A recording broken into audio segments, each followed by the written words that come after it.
play. These 3 words, they're the ones that I live by. With bug eyes, there's nothing that he can't find. We all fly, don't give Buckman the stink eye. Do or die, Schmuel Buckman's an old guy. Schmuel rock and roll, Schmuel rock and roll. Go toe to toe with Buckman, he will eat your freaking soul, no doubt. It's Schmuel rock and roll, Schmuel rock and roll, Schmuel rock and roll. We get buck with Buckman, oh, we know you're up to something.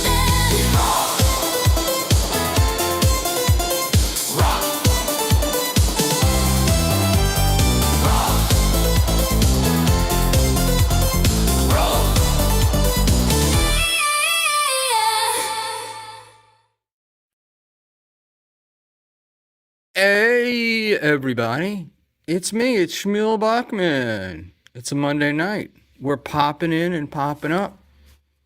You guys have been missing for a while, so I thought I would come in, say hello, and see what's going on in the Dabbleverse. So, we've got Frank is here, of course. Michaela's here.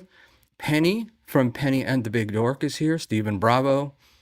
And let's just say, Gentle Love saying hi cuties, so she must be talking to you, not me. Garrett is a hack. Thank you, Garrett. Brack, as per norm, is here, which is very cool. Magdalena. Let's settle the Mint versus Sarah beef. My Twitter feed is getting ugly. I'm certainly happy to do it. The issue at the moment is that Sarah is at work and he's on the West Coast. So there's a 3-hour time difference. But yeah, I'm happy to do that. So, but we won't get them on at the same time. Mint is always welcome and always invited. As a matter of fact, I've been trying to get him on stream forever.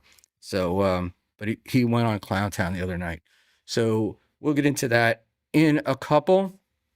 But yeah, excuse me. Sarah is, what do you call it?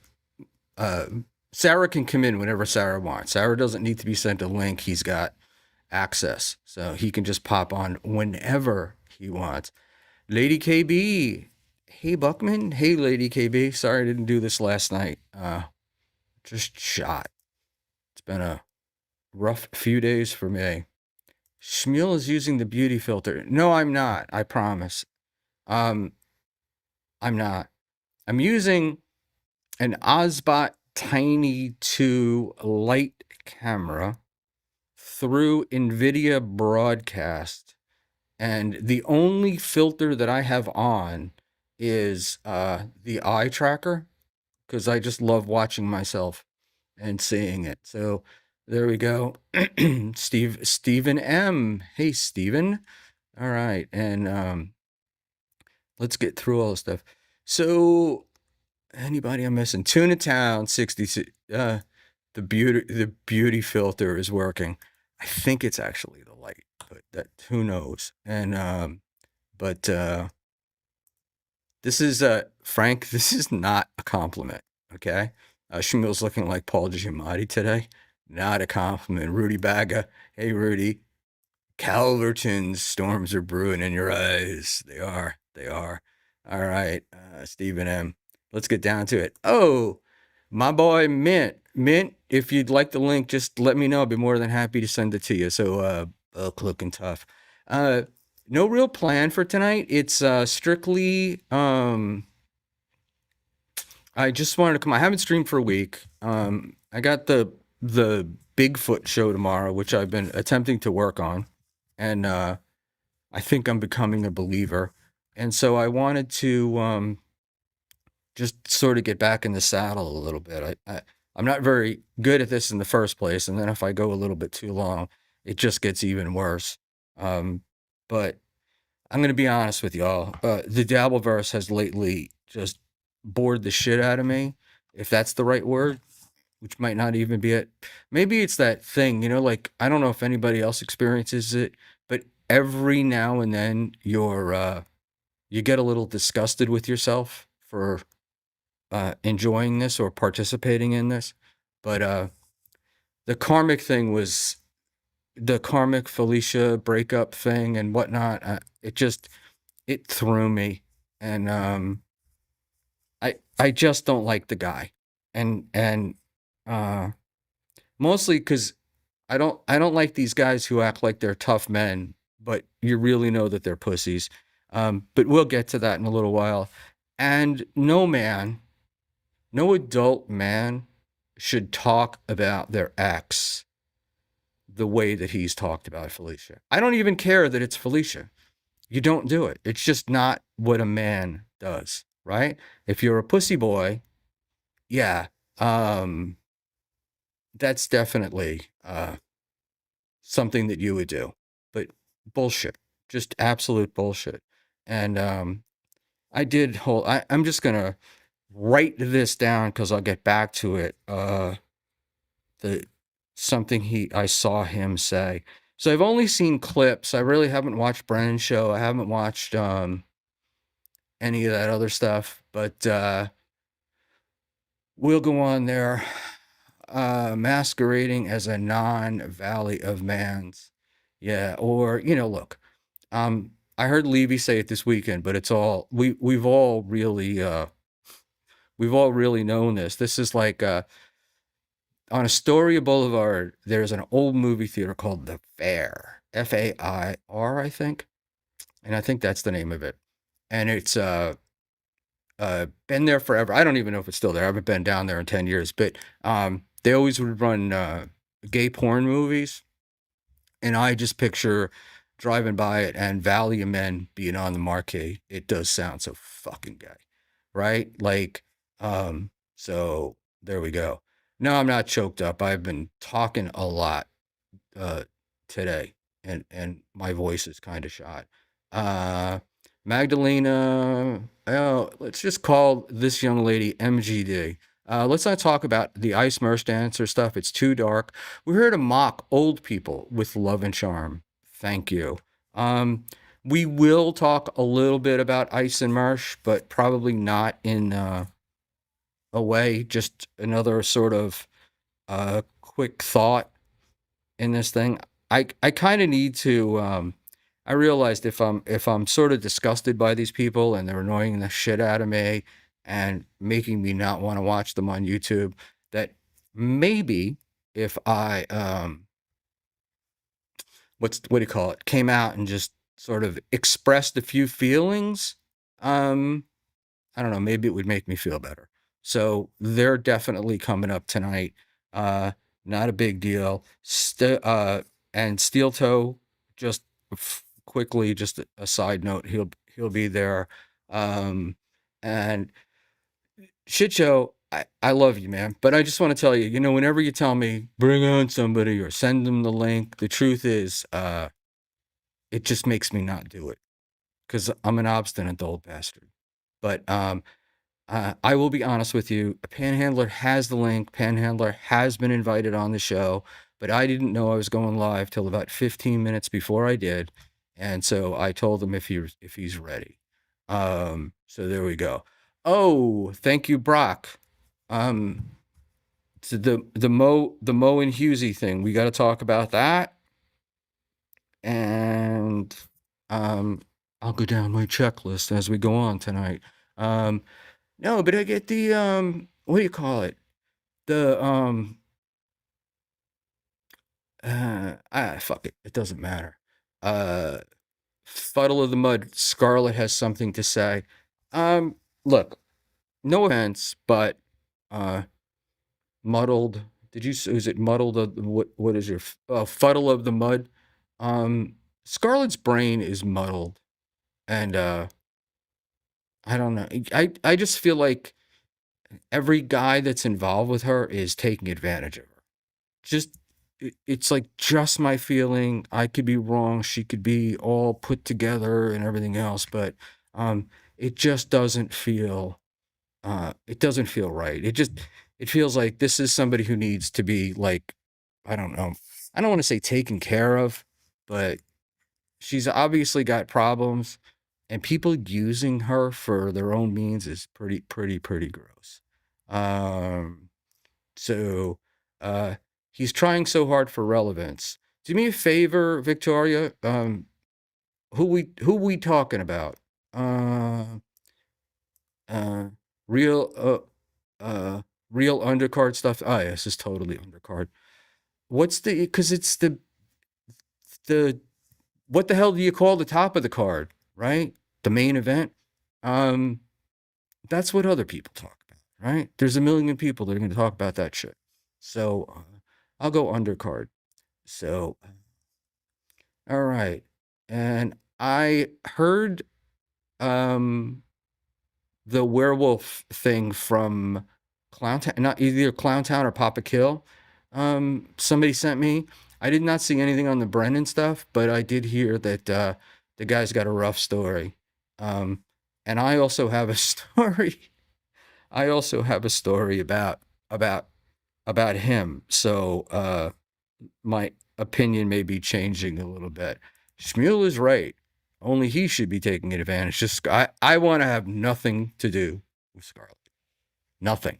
Absolutely nothing.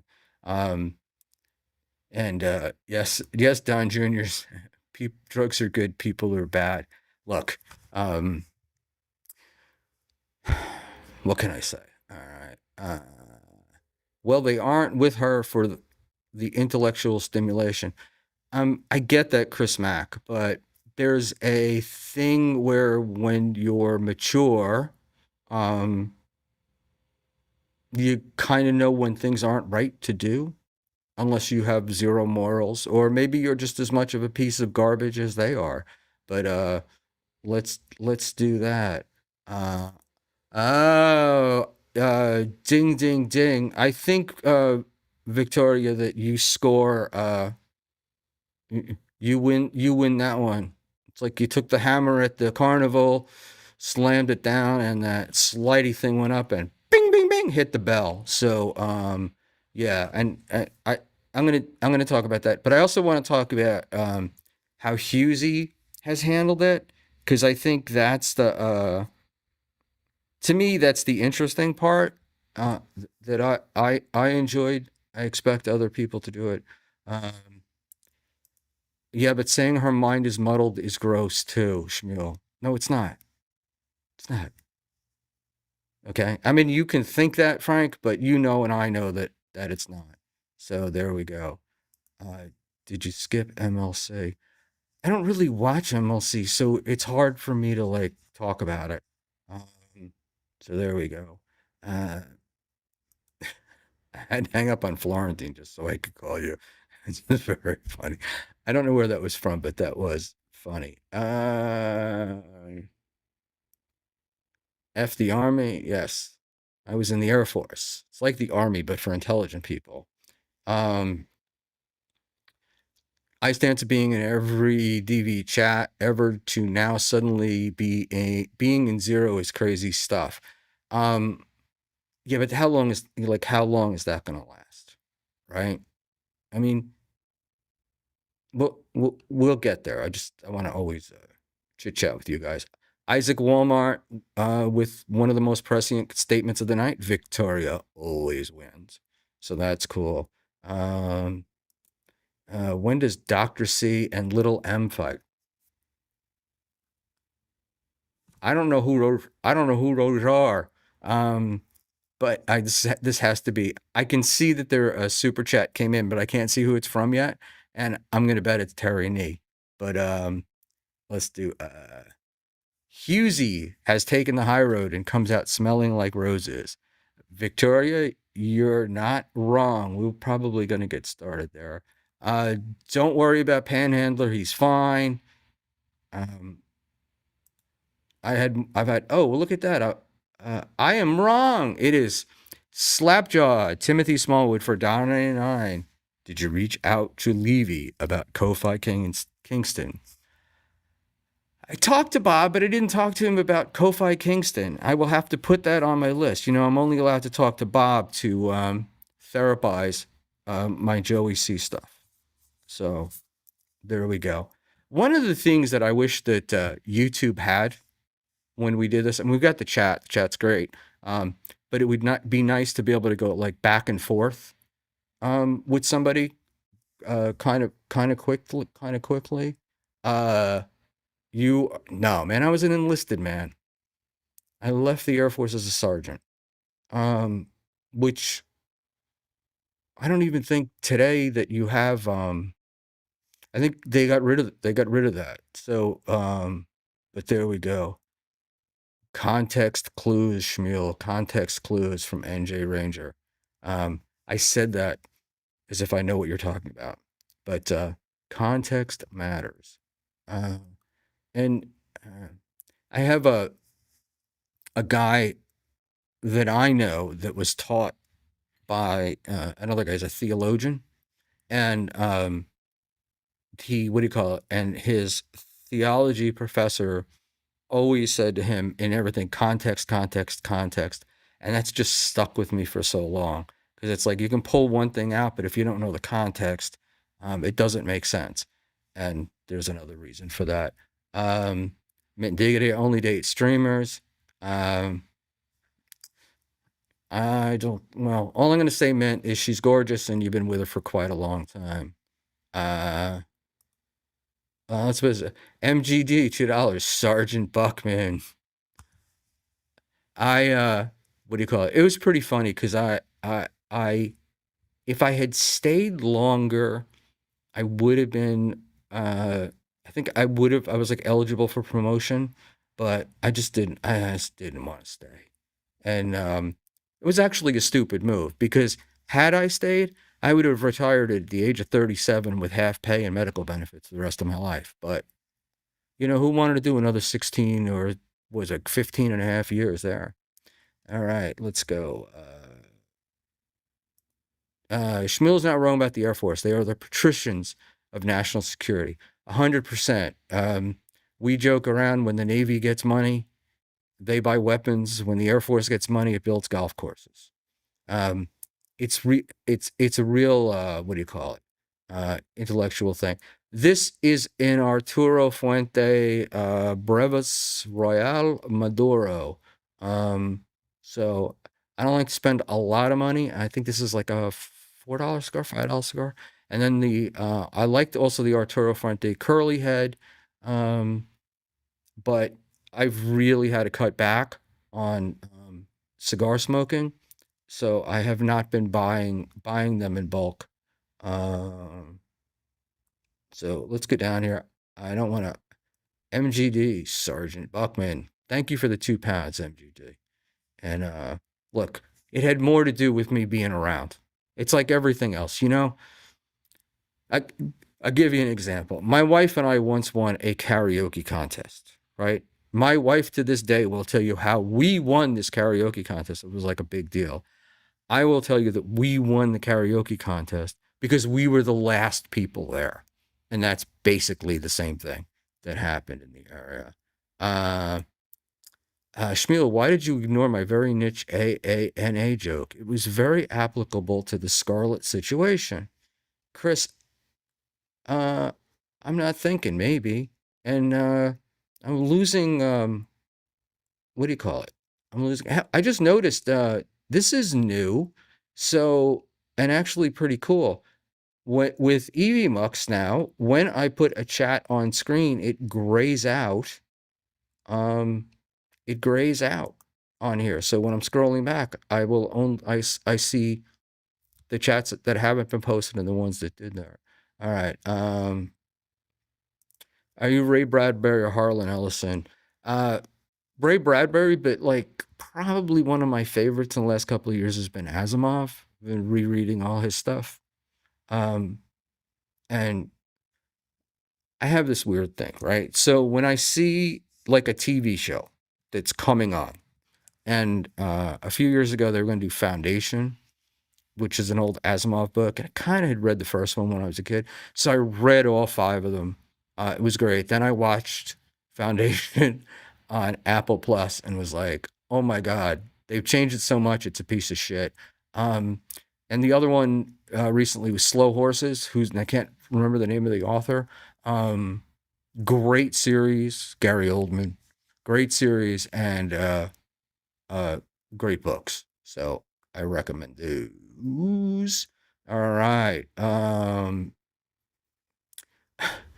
Schmuel, can Jews become kings? Have you heard of David and Solomon? And Buckman, what is going on with Scarlett? I haven't heard the 411. So please do tell. Slapjaw, I would love to, but unfortunately, I don't really know that much. I just know I was fooling around the web last night of the YouTubes, and I saw the Mersh thing, and he had like, I don't know if he called it an emergency show or something, but he had this big thing going on about this Scarlet news or whatever. So I thought she was live on a show, but I guess it was an interview she did, and then he had some guy on who was talking, and it was torturous to listen to because it was really boring. The sound kept cutting out, and as if I should complain about sound. But Timothy, you might be right, my friend. Let me go back because I thought I saw one and it doesn't. Here we do. I apologize. Slapjaw Timothy Smallwood for $1.99. Thank you for the $1.99, Tim. Rumor has it you're gonna have Scatino on. All right, you got me. I know who Scatino is. I wouldn't mind having Scamboli. Is that his name? That'd be he'd be fun to have. And but thanks, Tim. But you guys got to tell me who these people are. All right. What was I saying before that, Buckman? You skipped. Oh shit, King Solomon, yes, and King David, and there were others. They come after judges. So when you're reading the Bible and stuff, before kings there were judges, and then the Jews desperately wanted a king. I don't know. Which is sort of one of my kind of issues with religion anyway. It seems all very monarchical, and I was laughing because I was talking about talking to somebody about something this weekend, and he was talking about the magisterium, which is what the authority of the Catholic Church is. So they're up there. And so let's just see. And hiddly diddly fiddly do, mentally you do have the linky. Jews did what? You mean aside for being the most successful ethnic group on the planet? I have no idea, man. But what can I tell you? Oh, I hope you're proposing, Genta. Cookies away till Saturday, so all those outfits and headdresses are very Valley of Men. I'm going to assume our boy Karmic. Watch my left eye. Fucking thing is hilarious. Hilarious. All right. So, because Victoria brought it up, I'm gonna do the JMO and Husey thing first, right? So, just give me an idea. If 3 or 4 people tell me, do they know what's going? Do we know what's going on with the two of them? If so, I don't know. Put a 1 in the chat. Give me a middle finger. Whatever icon you feel like using. Rock and roll me.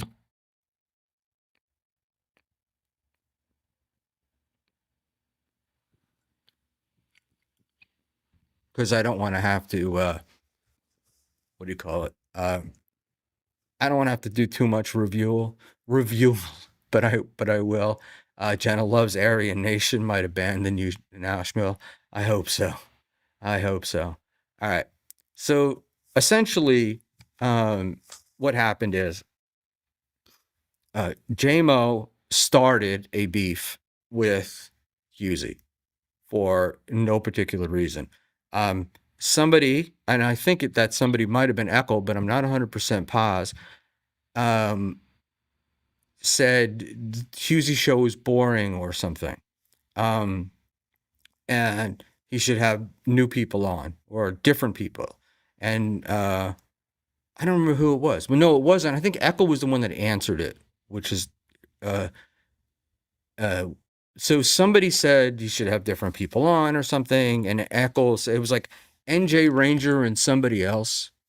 I think NJ Ranger and JMO, and Echo pointed out that NJ Ranger was doing a show. So this was last Wednesday. NJ Ranger was doing a show like in an hour. He couldn't do it, and JMO hosts BYB or something along those lines. Well, then JMO responds in the chat saying, or in a post saying, he'd never been invited on Husey's show, right? And some stuff about Husey doesn't like BYB, and but whatever. But I never been invited. So Husey then posts a DM that he sent, and this is the critical part, that he sent to JMO, asking him to come on the show, and JMO never really responded. Hello, Bobby. So JMO either didn't respond or said he couldn't come on or something like that, and Husey never heard from him again. So, and then JMO went on his own, he's doing the BYB thing. So Victoria says JMO is a retard who's trying to big dog. He should get his financial affairs in order first. I'll leave it at that. So I don't know anything about financial affairs or any of that stuff, but the deal was, so Husey puts that up, and it's a DM from Husey. So it wasn't like Husey sending out DMs or any of that shit.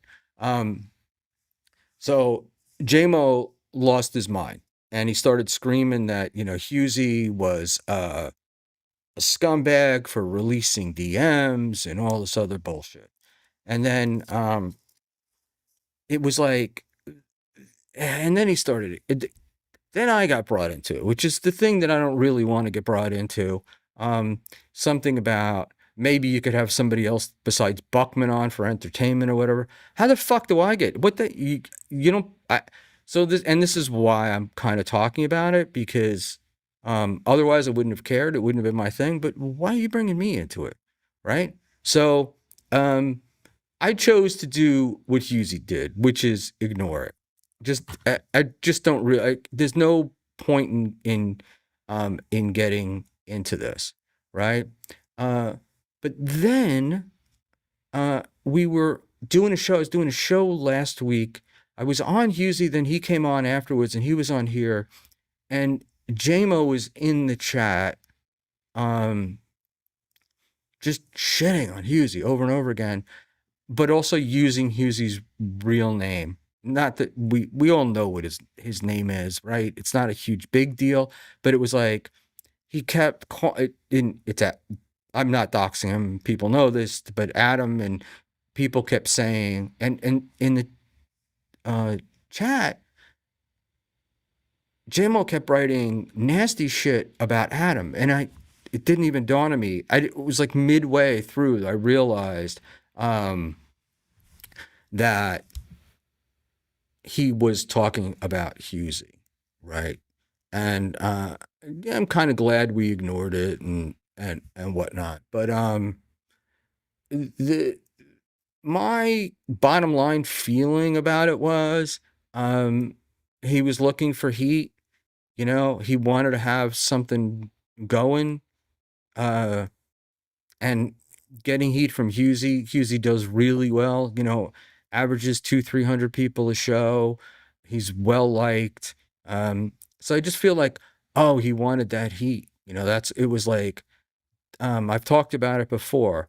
Feuds, I don't mind fake feuds, fake beefs. I don't like this one felt like that's what it was.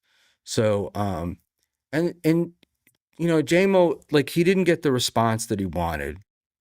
And at some point maybe you quit, but he didn't. He kept doubling down and doing more stuff. I don't know why I have that in my eye there. He just kept going and going. And it's like, dude, um you know, get him, take them, get a hint, take the message, right? You're being ignored. You're being ignored for a reason, and just live with being ignored, you know? Um, but more importantly, you got your own show. You do BYB. You do BYB 3 times a week, whatever it is.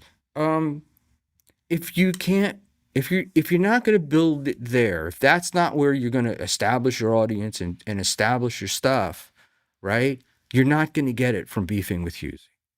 It's kind of, you know, my wife would say user error, and I would kind of say it's a you problem, not a he problem.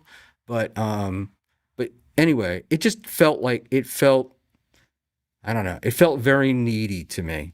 I don't really know how else to put it. Um, but you know, and I like JMO.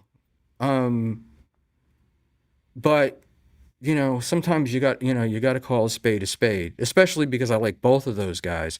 But it just seemed like such an obvious attempt to just it was an obvious attempt to stoke the flames, to try to generate some heat, and then maybe they could go back and forth on BYB and Hughesy's channel. But it's not it's not what Hughesy does. And to be honest with you, I bet you dollars to donuts, it's not what Quad wants either. So, you know, there you go. But there we the pest says, wait, so Husey likes to ambush people on his show, but when the drama hits him, he cries.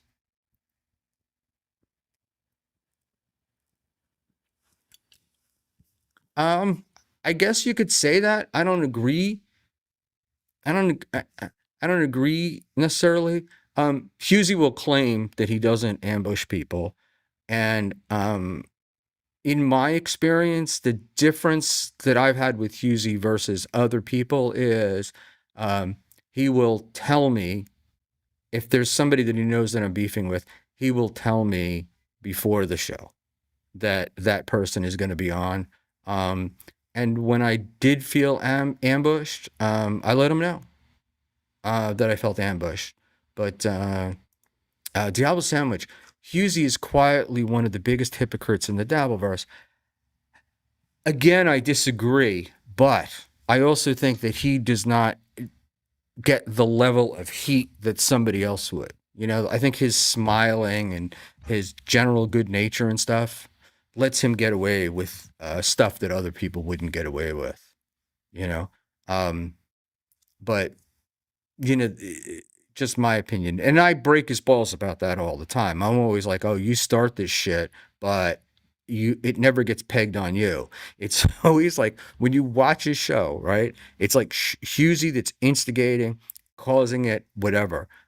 But whoever that person on the panel is, they're the ones that they're the ones that get the blame and carry it.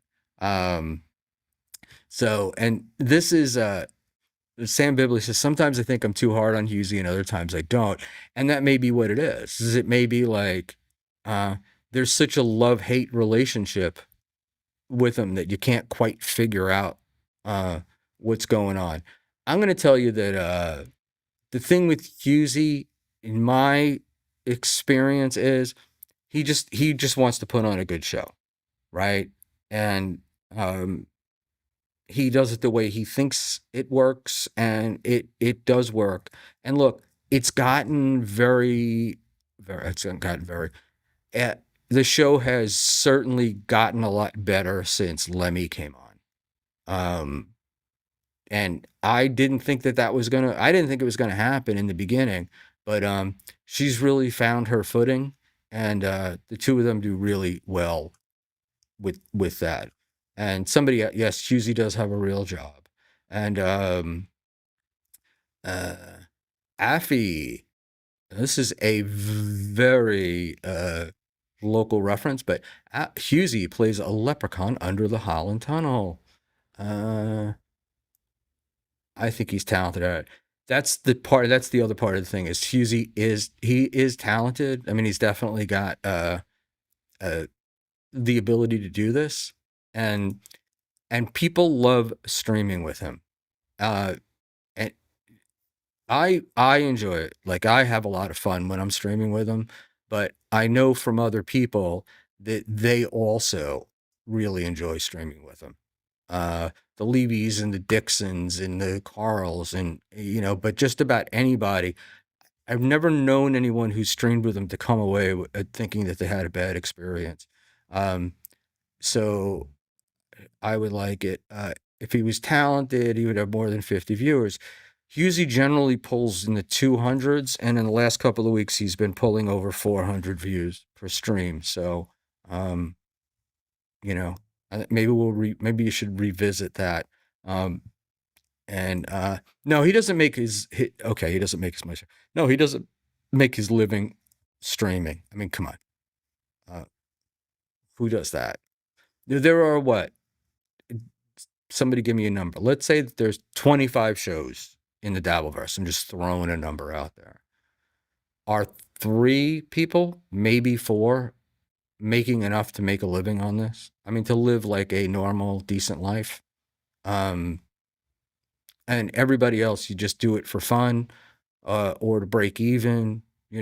That's what you do. It's uh, there we go. All right. In any event, I think uh, I think that's it. My gut, if I could give advice to JMO, and if I gave advice to anybody, I would say if you get into a beef, you get into a beef, but don't fake it. And the thing, I think generally speaking, they should come to you instead of you going to them, right? If you're trying to start a fight, it just doesn't feel like it's going to work to me.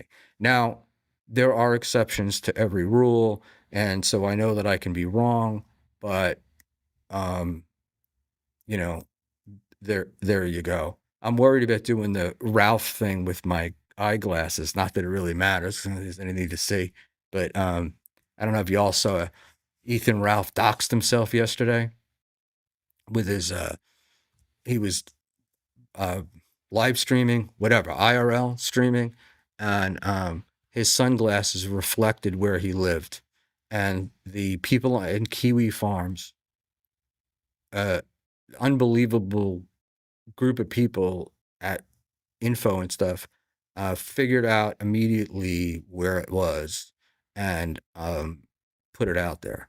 So Ralph essentially doxed himself. It is what they're saying. Um, but let's go there because I said I would try not to talk too much about Ice and Mersh and Ethan and Scarlett or whatever. But I'm starting to realize that they kind of are like the 4 uh, least interesting people that I've seen. Ruraha, wrong. He put it on screen. Okay, if you say so. What I saw today was a picture of him with the house, whatever, reflected. Oh, reflected in his sunglasses. You can go on Twitter and see it, and that's how they had figured it out. So maybe it's a combination of the two, or maybe they kind of figured it out already, and the DoorDash thing, nailed it. But whatever, he did it. He did it to himself, I guess. So, because I mean, DoorDash certainly isn't calling up the internet. Sam Bibley X Beef Drippin' Beef is classic AstroTurf drama because Sam is bored. Pay it no mind. Wow. MGD, is that true? Tell me about it. Um, I really don't know about any about their drama. Uh, Buckman meet Kettle. I have no idea what you're talking about. Let's go here. Roy Cohen Escort, $1.99. Why are you simping, sweeping, and ball washing? Husey. Simping, sweeping, and ball washing. Overused terms. I like him. I think he does a good show. He certainly gets viewers. Those viewers certainly super tip and super chat or whatever it is they do. So, as Pope Francis said, who am I to judge? So, and I'm more likely to try to look for something good than something negative. You have to be really like, I don't know, karmikian to get me to do the negative things. But in any event, I have zero idea why, like, why are we finding the Ethan Ralph story interesting? And even Ethan and Scarlett. I mean, look, Scarlett is gold for Brennan, right? He does really well when she's on, and he gets stuff out of her and whatnot. But Ralph and her, I'm just like, I can't think of anything less interesting. Possibly this show, but I really can't think of anything less interesting. And I'm wondering, like, is it just because he was such like a big shot in the sector at one time, right? And is now like like, is he their steel toe, right? The sectors, and that's why we get in there. And NJ Ranger for $2. Thanks for the $2, buddy. They are two garbage people duking it out, Schmuel. Yeah, I agree. I agree. But what I don't understand is why are we finding it, interesting? And I got to admit, even I was into it for a little bit. But Ralph just it gives me the willies. Like I feel like just being on a stream with him, things are jumping off, infecting me. So, NJ Ranger 201, that's our stock and trade over here. Yeah, you're actually, what do you call it? You're probably correct, but the normal thing I feel like is the people that are stock and trade are they have a redeemable quality about them. Like in the end, they could possibly redeem themselves. I don't understand, I don't see Ralph as redeemable in any way, shape, or form, right? And Scarlett, for whatever she is, look, I think she needs like a year or two away at some facility or something to get her shit together. But I find it really sad. It's almost like you know, how do I say this? It's like she's not a low IQ person, right? She was great in high school and stuff, but it feels like the drugs may have swept away some of that IQ. And now these guys are just messing with somebody who isn't capable of doing it. And, and Ralph just seems great with it. But I also do have to admire Ralph because, like Steel Toe, even more than Steel Toe, his entire life has just fallen apart around him. I mean, the guy had to run to Mexico to get away from everything, and he still thinks he's the big Kahuna. So there's that.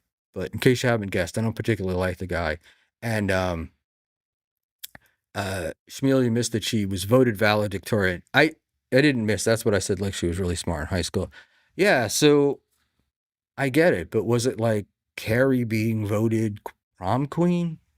I mean, I don't know. No, she probably was really smart, but man, that's the thing is like drugs, can fuck you up. And then the other thing too is that a lot of mental illness, a lot of it doesn't start showing till you get to be around 20.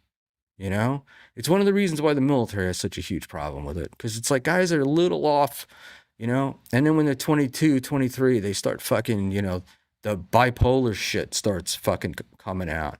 So, I how do I say this? Um, I think Scarlett deserves better. Uh, Better treatment by society, better treatment by the people around her.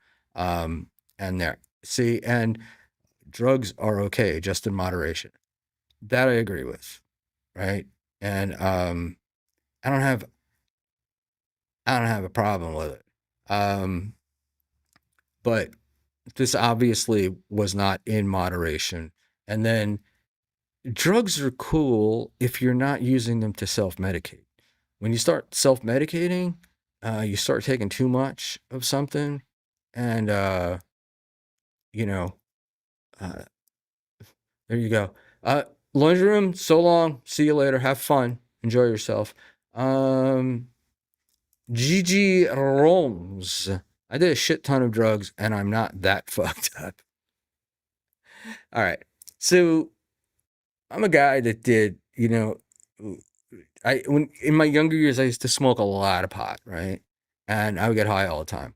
And the reason why I quit, and this was really the only reason, other than the fact that it was illegal, but I quit mostly because I wasn't going anywhere. It was like I was just fucking getting high all the time. And I nearly got myself killed driving my little Datsun through Manhattan on it, and I was like, this is just not not a great idea. Um, but it was, I don't know. It was like life was passing me by. That was all. And I was watching like friends of mine and stuff, and particularly like at school, uh, post military, and it was like some of us were doing like we were working, we were going to school, working, uh, the whole bit. And some of these other guys were like just fucking smoking weed all day and going nowhere. And I was like, it's not the life that I really want to live. So I would move on from there. Um, Now it's Redna, being a functional pothead is totally feasible. It is, but the question remains is what is functional, right? Like, um, if you can do it and you can still like be at your best performance, I got no problem with it. I mean, I don't have any problem with it either. Um, but I do think that these guys, and I see them now, my age. These are guys I smoked pot with when I was I'm gonna say a kid, but when I was like in my 20s, and we all left. We quit or whatever, and now they're just like fucking every morning, waking and baking, and then all day long. So and it does depend upon what your definition of is, and I also think it depends upon what kind of work you do, right? Like I think it'd be totally a lot easier to be a functional pothead if you were doing some kind of artist type work or whatever. Um, but I wouldn't want my surgeon to be a functional pothead. But you know, there we go. Uh, AKB. I bet Schmuel rolled some sick blunts. Yeah, blunts were kind of after my time. Um, but we definitely, double albums were great because when I was doing it, you had fucking seeds and all the other shit you had to get out of there. And the worst thing in the world could possibly be in a military uniform smoking a joint and a seed is in the joint and it pops and burns a hole, uh, the little roach hole in your or whatever seed hole in your uniform. Um, Tough one to try to explain because everybody knew what it was. Um, he Shmuel, if you only knew, Shmuel would sniff weed and refer to his narcotics during his peak sergeant days. Uh, no, no. My roommate. So I worked at a clinic, and they used to have this thing. When I first got in, it was just Golden Flow, and you would have random urinalysis that you would have to do. And then later on, they changed it to this thing called CDU, which was command directed urinalysis, because they found out that like 99% of the people that they tested under Golden Flow, which they'd spent millions of dollars on, nobody was ever, there were very, very few positives, if ever. And so this command directed thing was your commander would tell you you have to go over and pee in a cup. And so my roommate at the time, a guy named Steve, was the guy who would watch you pee to make sure that you peed in your cup. And it's not like, when the last time I went to go do something that I needed that for, I went into a bathroom and all it had was a toilet, no sink, no nothing. Like you couldn't do anything in there, and the sink and stuff was on the outside. This was like a fucking bathroom, just a regular old bathroom in a facility. So you'd go in, and usually what would happen would be command CDU would have 2 or 3 guys, and you would walk in, and it would be 2 or 3 guys would have to piss in a cup, and you were supposed to make sure each one of them did it. But Steve got busted with a giant amount of weed, and the best part is, because it's typical military, he still continued to be the guy that monitored the tests for like 3 months until a colonel who was like the big admin guy came over, and he saw and he realized that Steve was doing it, and it immediately ended. But so for that day, I got to watch people pee in a cup. But there we go. So one of the many things in my life, another boring story. So there you go. Povo the Clown, approximately 3.5 grams. Don't even know what that is, but I'll put it in there. Mushrooms for us were the psilocybin that you go up to Crestview, Florida, and get them and have the farmer yell at you and shoot shit at you. So there we go. Garrett, I'm sorry to disappoint you. They did not take length and girth measurements, so I don't have anything to rock and roll you. Mr. Panhandler, shrooms are legal in Jersey, but it takes an act of Congress to get a gun legally. Are shrooms legal in Jersey? I do know about the gun thing in Jersey, right? They say it's harder than even New York, and New York is brutal, but New York City is brutal. I don't know if the rest of the state is that bad. All right.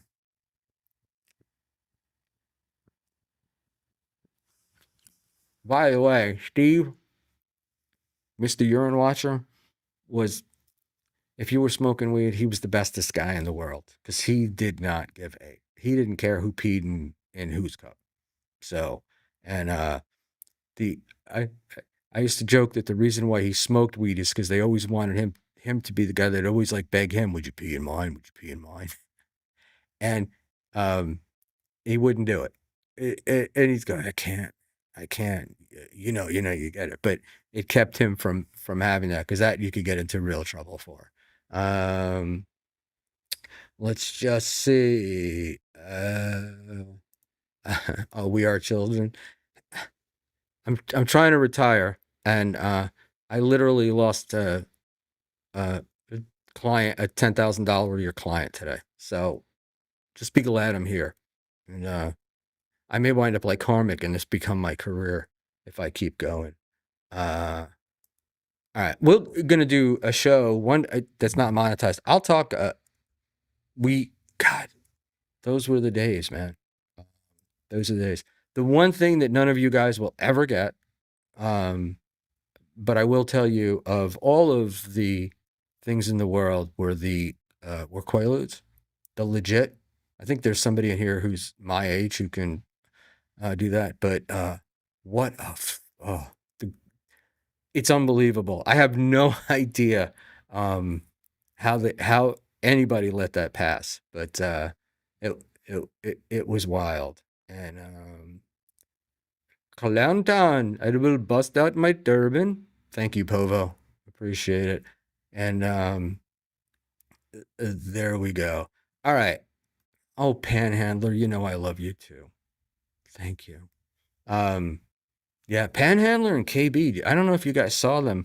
It was a Friday on BYB after they chased off JMO. Um, oh my God. Uh, Talk about a love connection. You could feel it just going through the waves, the Wi-Fi love. All right. It makes me so mad how people talk about Quaaludes when I'll never get to try them. Um, yeah, and you couldn't. Let me tell you, the even people that have had them or whatever, it was very, very infrequent that you could get them real. And I will tell you that you can 100% tell the difference between the real and the fake. And I'll give you a secret code word that if you ever have anybody bragging about how they did Quaaludes, um, and you ask them to describe it, uh, there's one word uh, that will that works more than any that is the description of doing Quaaludes, and I'm not going to put it out on the air because people still claim that they did it and or that they make it or whatever. But get me on the side and I'll tell you. Um, Lady KB, have you ever tried ketamine?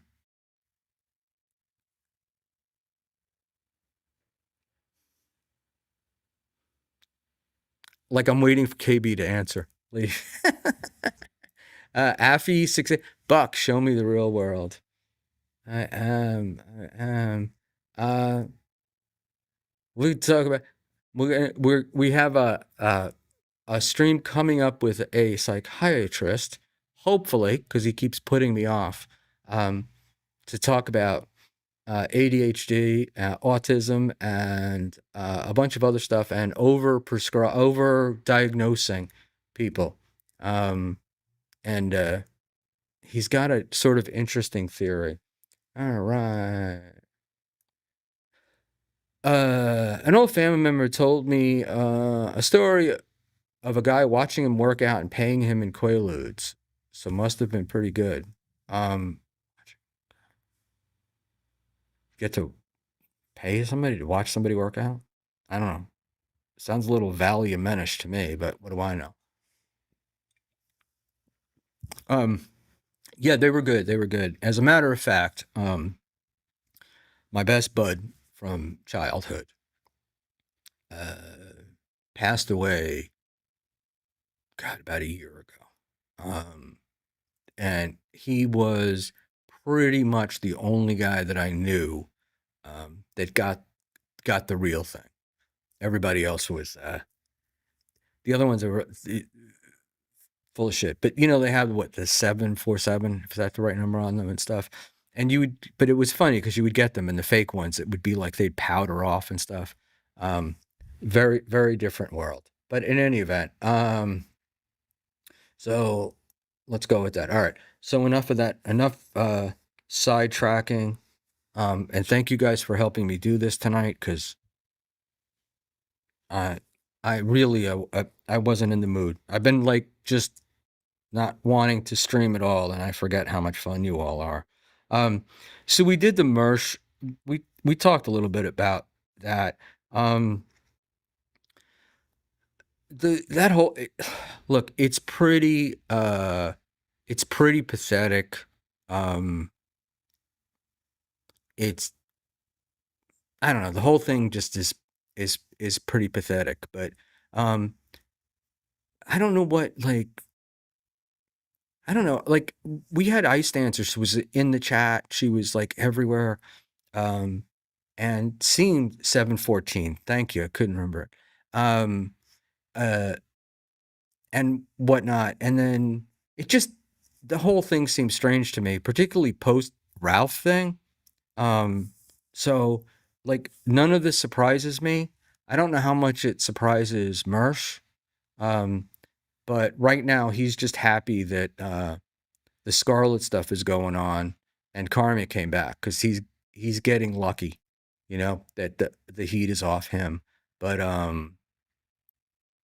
don't, you know, I don't I have like I think Mersh is talented at this, and I know I say that a lot, but like he's got the radio voice, he's got the ability to carry an audience, like he's got those things.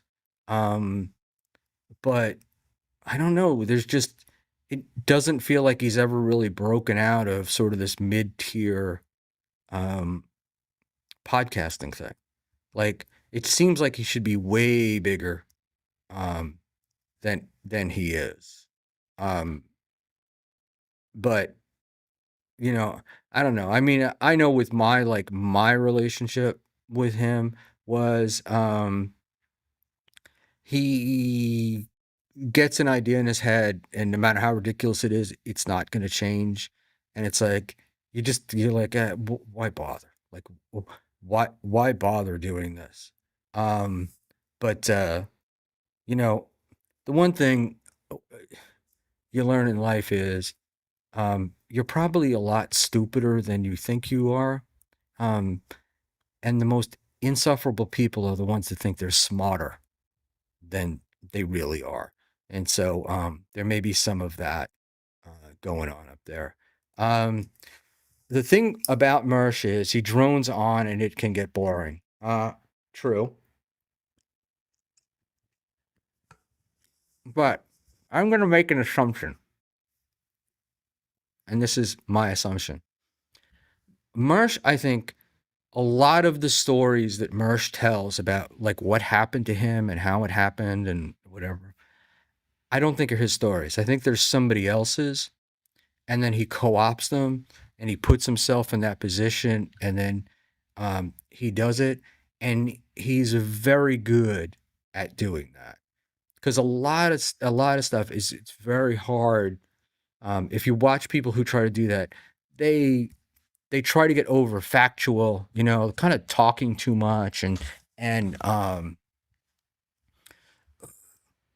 trying to fill in a lot of stuff. And Mersh seems to have this way of doing it. And yeah, Mint Diggity, 100% stolen valor. But it's okay, right? And it's okay because he's doing it on stream, he's doing it for entertainment and whatnot.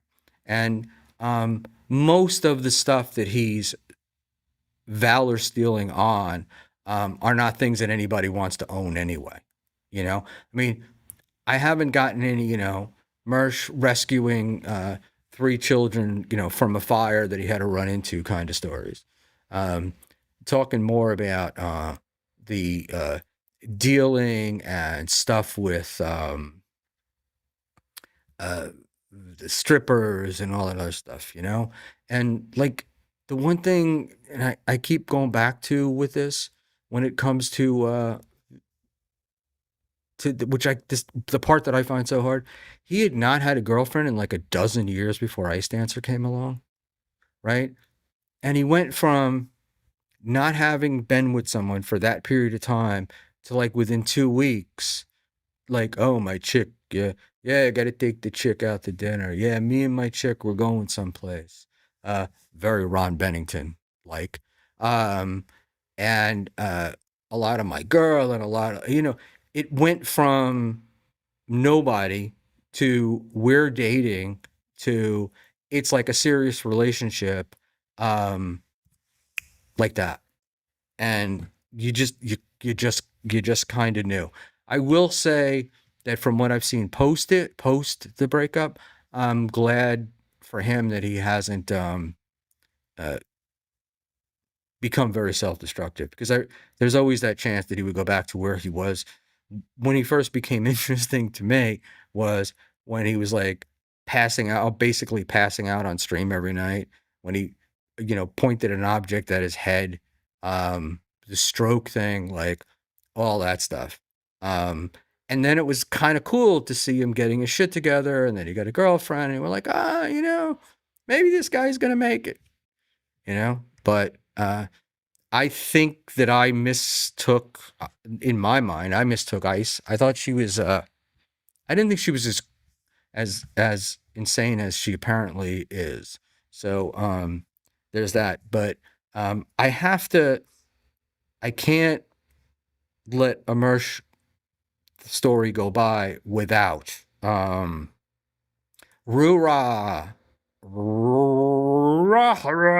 The gambling era was rough. Yes, very much. And that was part of like totally fucked up and just obsessed.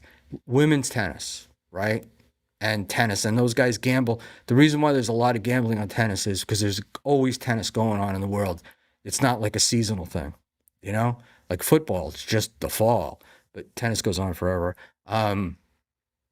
But Mersch saying that he did not want to be part of the. I never wanted to be part of the Dabbleverse. I never wanted to have anything to do with Dabbleverse. Bullshit. Just bullshit. And you know he wanted in. You know he wanted to be a part of it. But he couldn't. He couldn't do it. You know, and he didn't leave the Dabbleverse. The Dabbleverse left him, as far as I'm concerned. Now, he probably got some people from the Dabbleverse. Like, he probably got some viewers. But I don't think he ever got what he wanted or thought he was going to get. So, and he may disagree with me, and that's fine. But, you know, you don't walk around 1 minute with a Burger King hat, crown on, talking about how you're the king of the Dabbleverse, the king of the Dabbleverse. And then a few months later, like, I never wanted to be in the Dabbleverse. Oh, they're awful, that Dabbleverse. It's the Gino Bisconti syndrome of how terrible the Dabbleverse is and how much I hate the Dabbleverse, but they fucking can't live without it. Just need it, need it, need it. All right, now, let's do some chats. Could Mersh have had his V card just before Ice? He was besotted with her, like most teenagers usually would be with their first girlfriend too. I don't think he had. No, I don't think that at all. I just do think that he hadn't had anybody in a really long time, and Ice, I can't really tell, to be perfectly honest. But she doesn't look unattractive, and she seems very nice.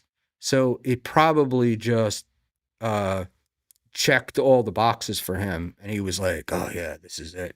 And look, let's be honest, Mersh is a bit of a narcissist, so I would imagine he thought like, "She's never gonna do better than me." So there you go. Affy 6875. Mersh thought his side of the losers were better than our side of losers. That's fucking been proven wrong, right? Now, he from his thing was called the Sector or whatever, and I think for all intents and purposes, it's essentially dead. So, you know, there we go. And that's what I think. That's what I thought. I thought he's seeing that as dying, and he's like, "Oh, let me go someplace else," you know, and I can. This place, this is open, and he did think. And Affy said he thought our losers were bigger losers than their losers. I don't think that as much. I think more that Mersh thought he was better than the people in the Dabbleverse, that they would just, welcome him with open arms, and that the people in the sector were smarter than the people in the Dabbleverse. And I think that he, I think maybe he got woken up a little bit with that. So, but there you go. And look, women, this is a question for you that I'd love answered one day is, what turns somebody into an e-girl that wants to bag middling and low level podcasters / streamers, like you're keeping a scorecard. So, and maybe not, I don't know what the chick's history is other than the Mersh and the Ralph thing, but I'm going to tell you, that should be enough to soil a reputation, in as much as if that came towards you, you should be like, yeah, no, yeah, I'm going to pass. But it is. Ice is a young girl. There's nothing in her head. She's not young. She's 26 years old, right? 26 is not young.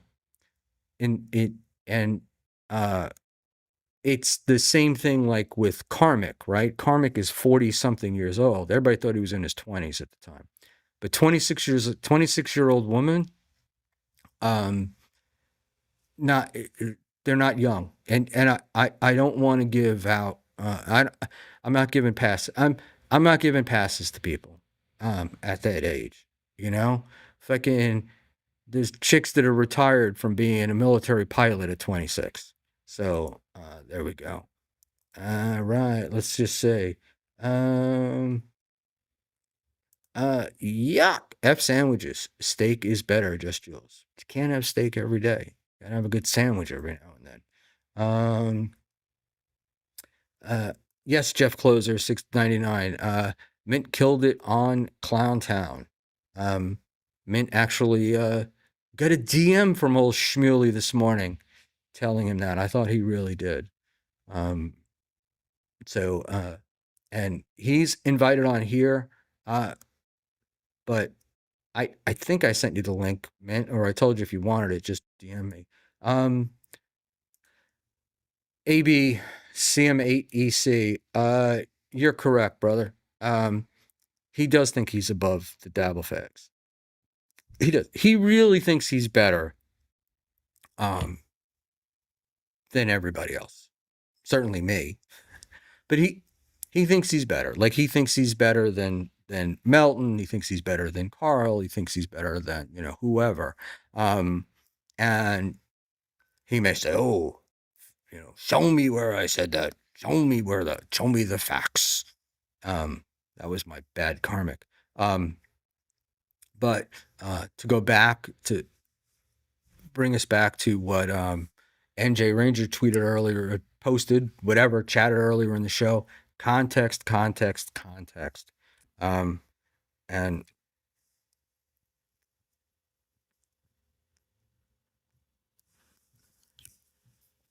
FYI, cigars with good tobacco generally don't stay lit on their own if you don't keep puffing them.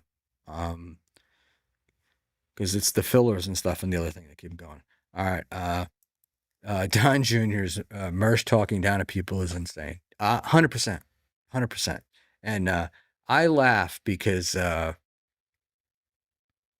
he did that with me. Now, in the beginning, Mersh and I got along, and he was really helpful to me.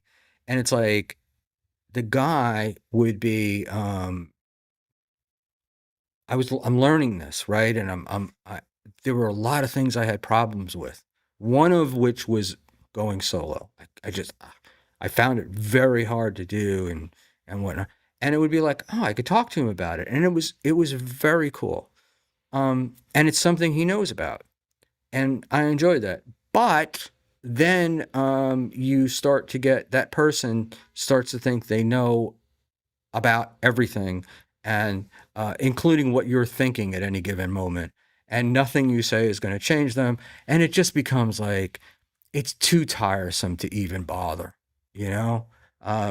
So there we go. Let's see what Tug Simp 123 has to say. The one I didn't get was Mersh going on DV shows and was enjoying it.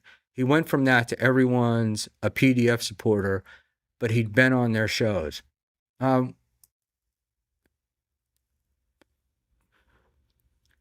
Schmuel opinion is he thought he was bigger than he was, or he thought he was more interesting to the DV than he was.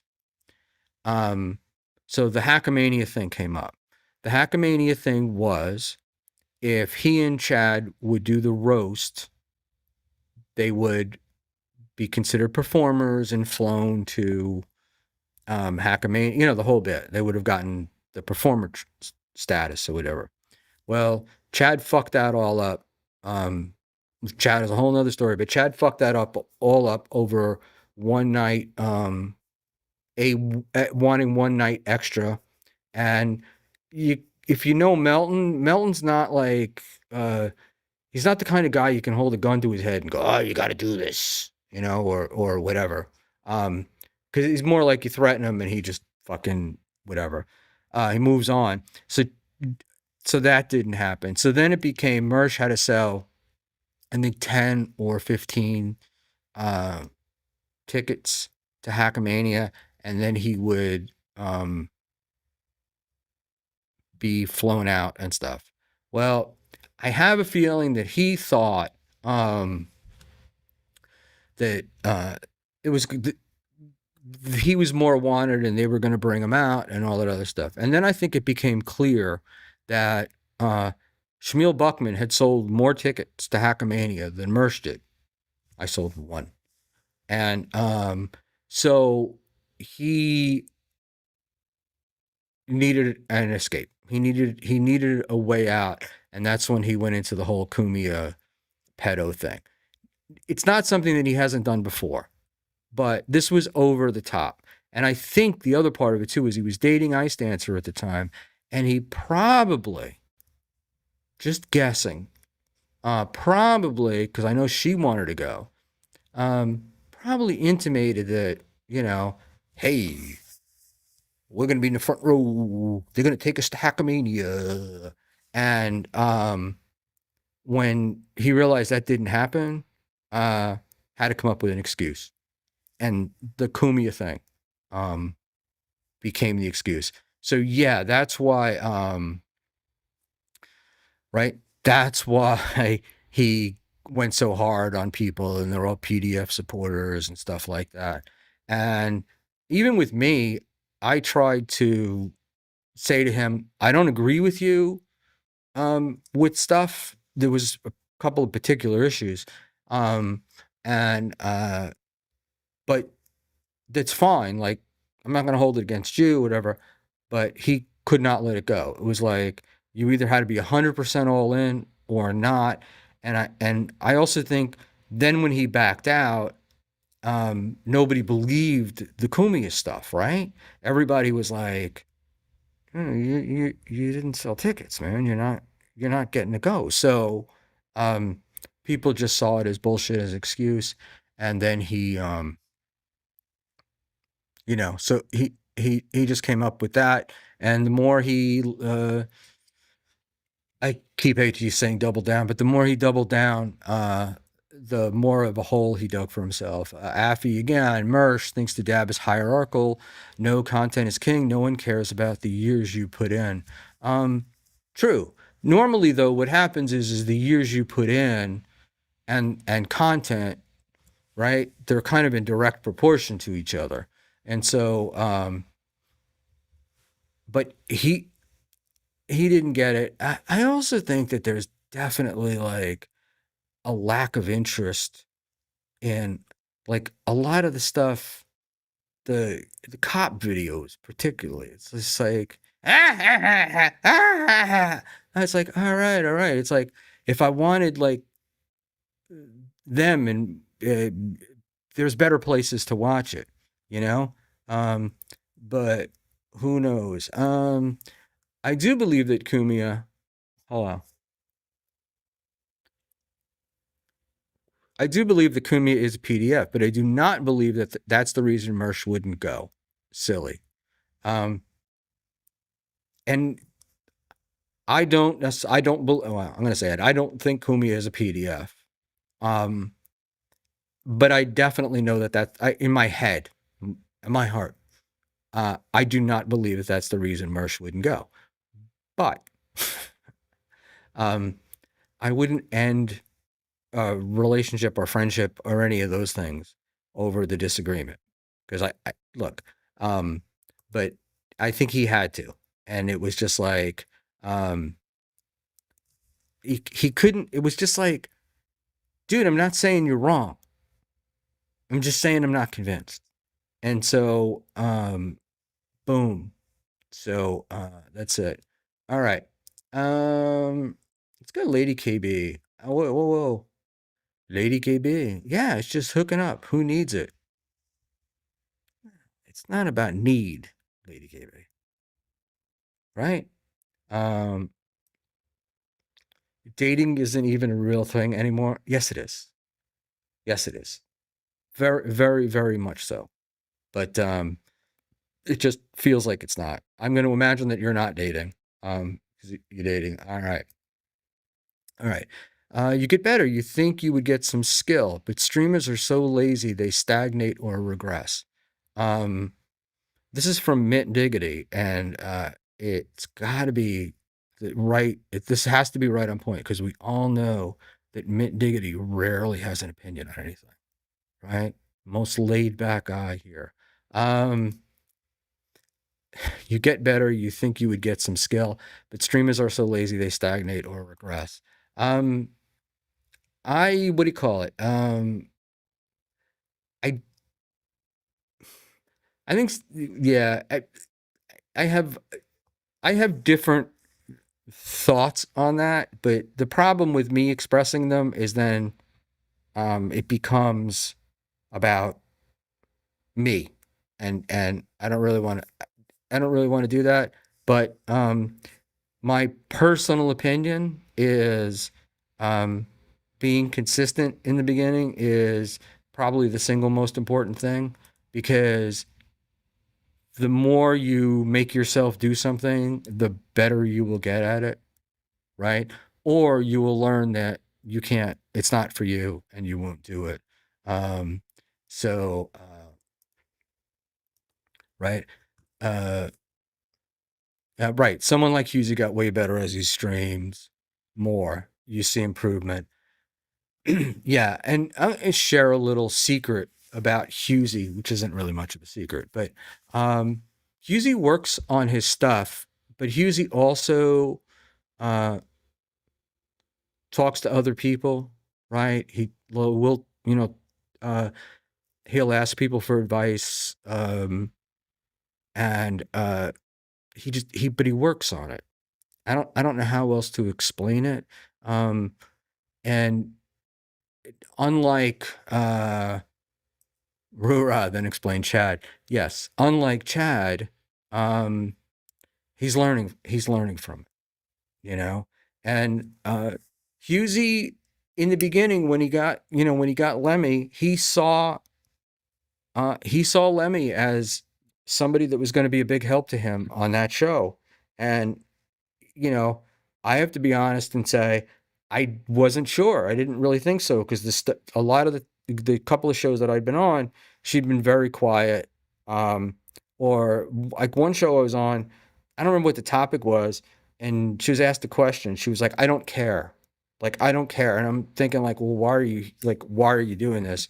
But uh, I have a feeling that that was probably just an off night, and but she definitely did. She's definitely gotten more comfortable with it, and they are a pretty good. They are a pretty good team, and you can see in like the team thing, they're not fighting with each other for airtime, if and you know what I mean. Like Husey knows when to shut up. Like he knows when to let things happen.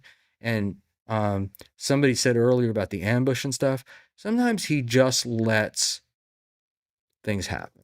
And so that may appear to be an ambush, not necessarily, but there's one show in the Dabbleverse that I watch, not nearly as regular as I I would, but um, there, and it's basically, I mean, I think it used to be 3 or 4 co-hosts, but it's like 2 guys now, and the one guy can't shut the fuck up, right?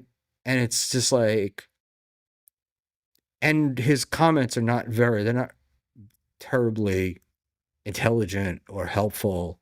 Um, and so, you know, that kind of stuff.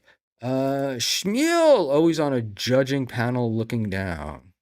I always look down. Hey, we've got a $10 super chat coming in from Soup Party, and I'm hoping to God that one, it comes out, and two, I'm not going to read it until it goes up on screen. But thank you for the 10. Here we go. Soup Party 10. I tracked down Granny's new landlord, showing an insane exclusive scoop tomorrow. Drugs, family violence, DUI, and jobless loser.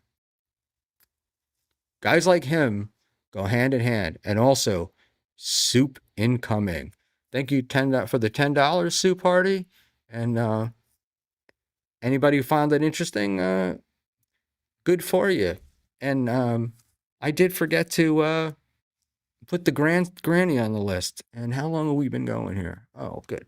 So trying to keep it at 2, and we're about an hour and a half. So I think we'll get through everything. Cool beans. Anyway, thank you very much, Soup Party. Appreciate it. And this is where I'm having my issue with super chips is I cannot get when something is up on the screen, I cannot get it off the screen. So I have to like go back and do the web sourcing thing and all that stuff. Pain in the ass. But yeah, all right. So I want to go back and let's do some chats because that's what this is all about tonight. All right. Who has not? Tommy Tumescent sounded like JMO. Gum mode sound. Oh, sorry about that, buddy. BYB. Big W. 13. God damn it. Yeah, it could be whoever. We go. Tug Simp. Watch people or don't. It's simple. I'm sick of all these sideline idiots telling people what to do for attention. Grift this, grift that. Ain't nothing to do with you. It's their channel. True. But isn't that kind of what we do here? Right? We're all one big sort of family. And those people comment on us. And so that's it. And you know, I don't know. I feel like my my comments about this shit are legitimate, and I have certainly taken my share of criticism and whatnot. So who knows? Maybe we could help you. So channel your inner idiot. I like that. Grifter's gonna grift. See, I think that there's a confusion about the grifting thing. And I have feelings about it. Part of the feeling number one is it's people's money. They can spend it any way they want. And if they feel like if they want to give it to, they want to super chat it or whatever, that's fine. I don't have a problem with that. But some stuff does feel like grifting, and it happens to me more when I'm on someone else's stream than when I watch it. When like everything gets like derailed or interrupted because of a super chat or something, and you're just like I got it. Like I got it. I know that's we're partly what we're here for, right? We're here for that.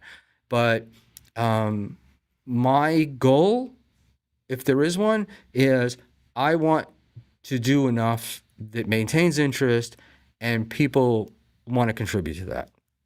That's the way that's my personal view on it. And I do get the feeling that there's some others that are like, it's all about like the super chat, how much money they got. That's what counts at the end of the show, instead of, do I feel good about the show or not, and, and look, sometimes the best shows are also the best super chatted shows. I'm not going to argue and lie that that's not true, but, I feel like that has more to do with if people are super chatting, then that means that I've been better able to hold their interest or something. I don't know, it gets complicated. But I was on a show not too terribly long ago, and it was just like, oh my God, between this guy with super chats and then member posts and everything else, it was like we really never got to the topic that I was on there for, which would be okay, except I'm giving you, it was an unusual time for me. And I was like giving you my time because you asked me to do this. And I didn't feel like I was being respected. But then again, I'm a cunt. So what the fuck do I know? Tug Simp, I didn't mean you, Schmuel. Thank you. No, it's fine. And you could mean me. Look, I feel like that. I feel like commenting on people. Grifting is when clippers put a barcode in their videos. The only beef that I have with clippers, and it's not a beef, but the only thing that I've ever thought, the one thing I did not like about clippers, and everything else aside, clippers are great. Clippers bring people over. Clippers do all that. And I'm not going to argue any of that shit. But the one thing I didn't like was I noticed that there were a lot of times where people would have like their super tip QR code or, like something in there that like their Venmo or something, and the clipper would cover that up. And that made me unhappy. But overall, the clippers are great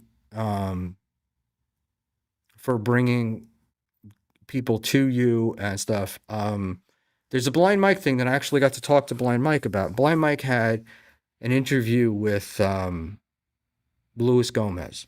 Now, Blind Mike does his show, and then during the week, he puts out clips and shit of the show to maintain interest for his next show the following Sunday. He did the thing with Louis J. It was great. And within about an hour, the entire interview was up on a Clippers channel. And I thought, wow, this has to piss off Mike, right? Because it's like, he's not going to get to use this now because everybody's watching it over there. And Mike told me I was wrong and that he was happy that they did it and it brought more eyes and stuff. Now, he may be bullshitting me, but I don't think so. I think he really felt that way. So, there you go. And the thing is with clippers, they're never going to stop. But one clipper in particular deserves, I think, a lot of credit is Dirty Jersey. And not for his clips, but what Dirty Jersey does is when he clips your show, he sends you a collab link. And with the collab link, if there's any money coming in, it's going to him. It's not coming to you. But you get credit for all of the views that clipped, as he does too. So it's like, yeah, you're using the clip, but I'm also getting something out of it too. Not the sort of amorphous, well, it'll make people interested and people will come over, but I don't know. I mean, I would, there were some changes I would like to see. Going down through this is a 5-minute old chat. MGD, spot the grift and don't let yourself get grifted. Laugh at Reels and the other fools dropping 50 memberships to Melton or Shirley. Reels is a really good guy. A really good guy. And again, it's his money. He can do whatever he wants. But yeah, I ain't gonna say nothing bad about Reels. Reels is actually in person. He's also a really good guy too. So there we go. DJR came up, Safi again with his own original music. That's being your own man. Yeah, look, I mean, I think that there's some things that clippers could do that would be better. Like, I think if they're clipping you, I don't get clipped much, so it doesn't really matter. It doesn't affect me really. But when I do see it where they do clip the same people a lot, I do feel like they should be promoting what they're clipping more, even Karmic, right? I don't like the guy. Can't stand the guy. But it would be like, oh, if you're clipping him, maybe put his YouTube channel in the link. I mean, not in the link, on screen, not like in the description or whatever. But putting it on there, that would be, I think, maybe something to do. Or if a guy's got a QR code, I don't know, or a Venmo thing, you could leave that up. And Rudy, I'm only seeing the first 3 words of your 4 words, whatever, of your chat, and I agree with you 100%. And we're gonna go there. Hold on a second. Um, uh, Dabbling down under a 1, you get clipped all the time. Not really. Um, no, I mean, look, TDU, we're in sort of the same sort of area kind of thing. So it may seem like that, but um, we're kind of comparing each other and we're really down here at the bottom. But when you start moving up, there are regular people that get clipped all the time. But I want to see what my boy Rudy Baga has to say. The word grifting is overused. I only call it grifting if there's a false pretense being deployed. If you're being honest, it's more akin to begging than grifting. The word implies a con is in effect. I will say, 1, I 100% agree with you. 2, I will say that I went on that campaign for a while and nobody fucking listened to me and they still call it grifting. And 3, I've been beaten down, so I just use the word grifting as well. But I agree with you. Look, I know people made fun of her, but I'm gonna say to you that Felicia Gillespie coming on screen and saying, look, I've been on here for 45 minutes and I've only made $7. This just isn't worth it to me. I'm gonna go, is more honest than what a lot of other people do in their begging, sort of in that begging phase, and making stuff up. But so there you go. And Rudy, a lot of people agree with you. Definitely down under, Mr. Panhandler, Gentle Loves proposing to me again. MGD, using a cause as false representation of inventive to raise funds is what a grift is. Yeah, I mean, yes. A con is what it is. Making people, you're having people pay for something they think they're getting, but they're not getting, right? Would be one. And another grift is my favorite, that preachers prophesying over you that you're going to be healed from your disease, that Jesus is coming and going to touch you. If you just give this guy money, that's a grift. What we do here, not really, but I think people just like to use that term. Not to say that there probably isn't some grifting that goes on. I wouldn't. I'm going to say the biggest grift that I've seen, and I mean just out and out fucking grift, balls to the wall fucking grift, are Rumble commercials. They don't want you to know that apple cider vinegar is going to cure your I was going to say electronic dysfunction, your erectile dysfunction.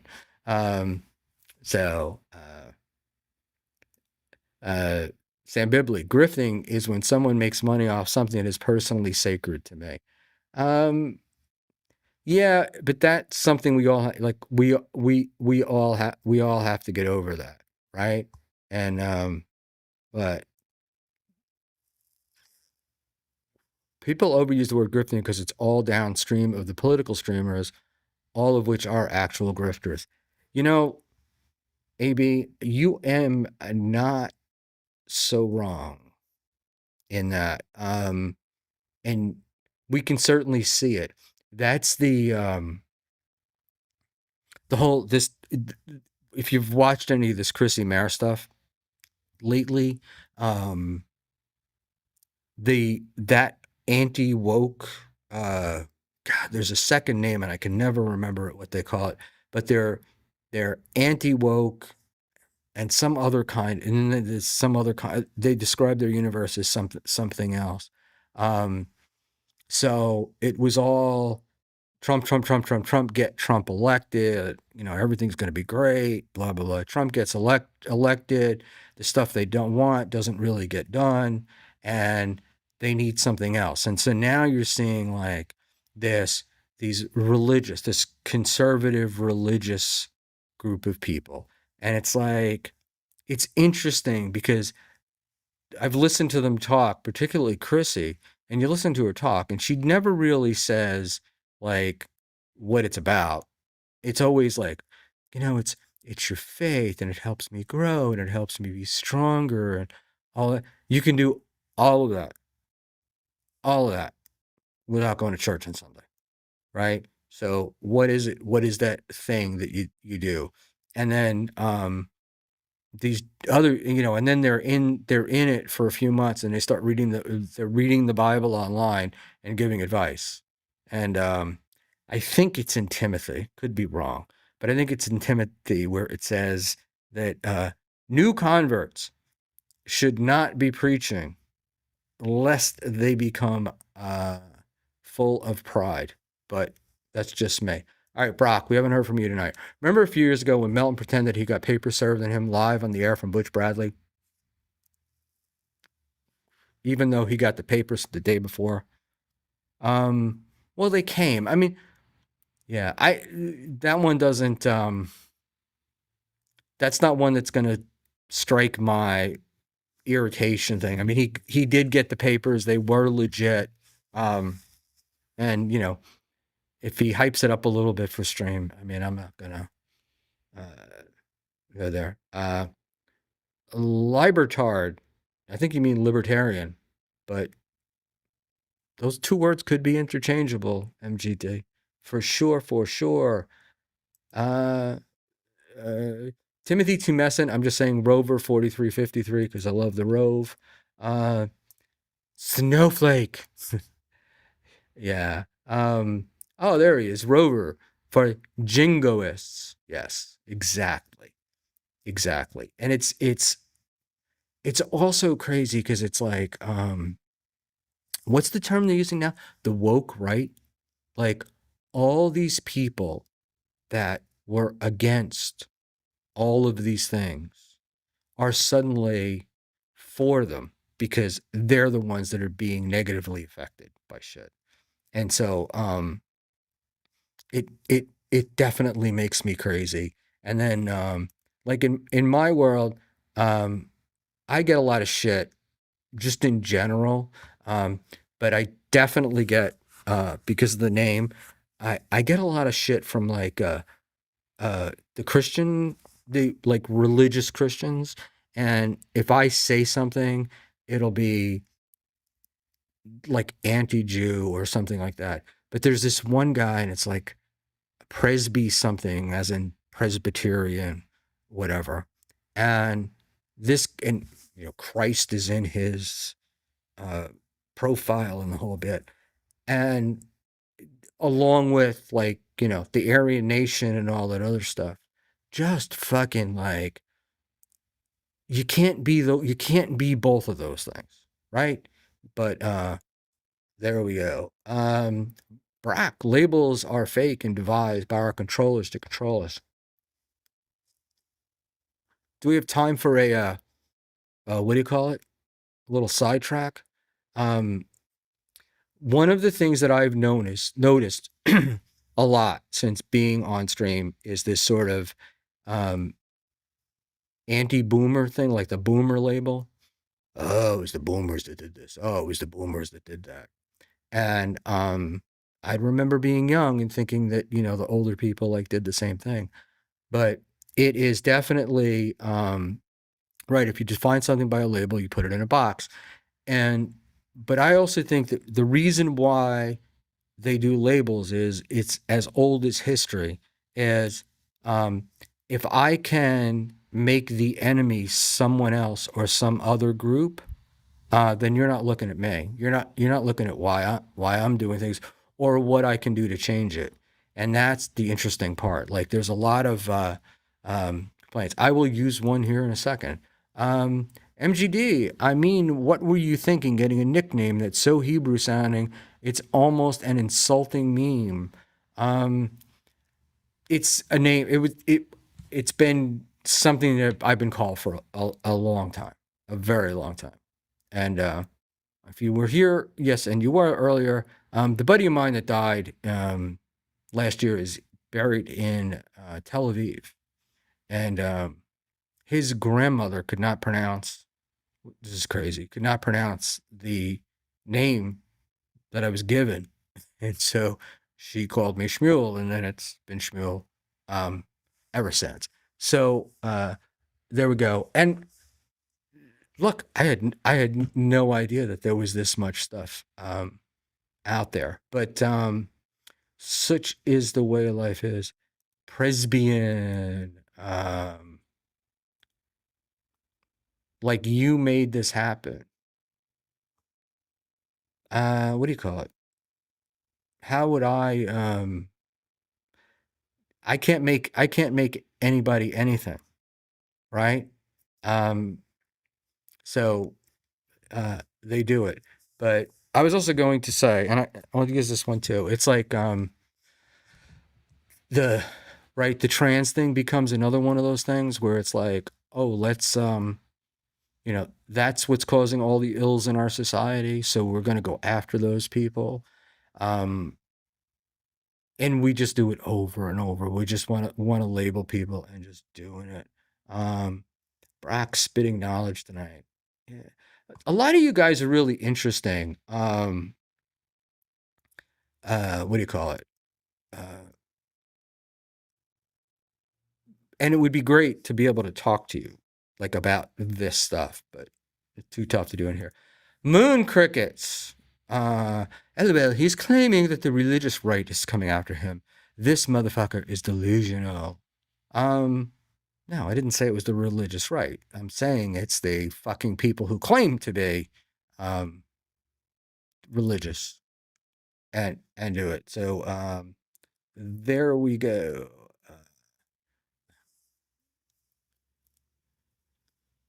Muted growl. Yeah, libertarians who want to lower taxes and less government overreach are definitely tards.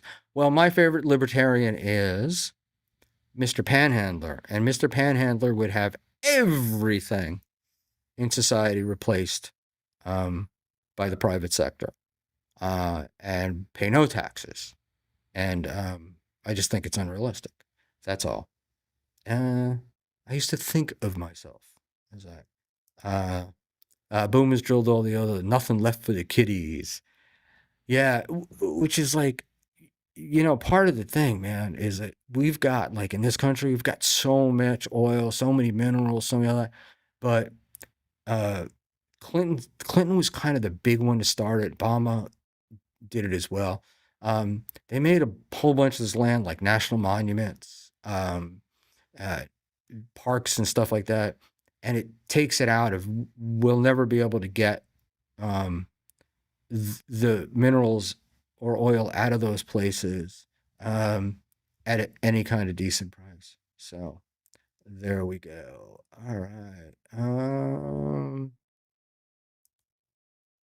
Uh, did you put Sam? Did you put eyeball detection on to keep Ice Dancer away?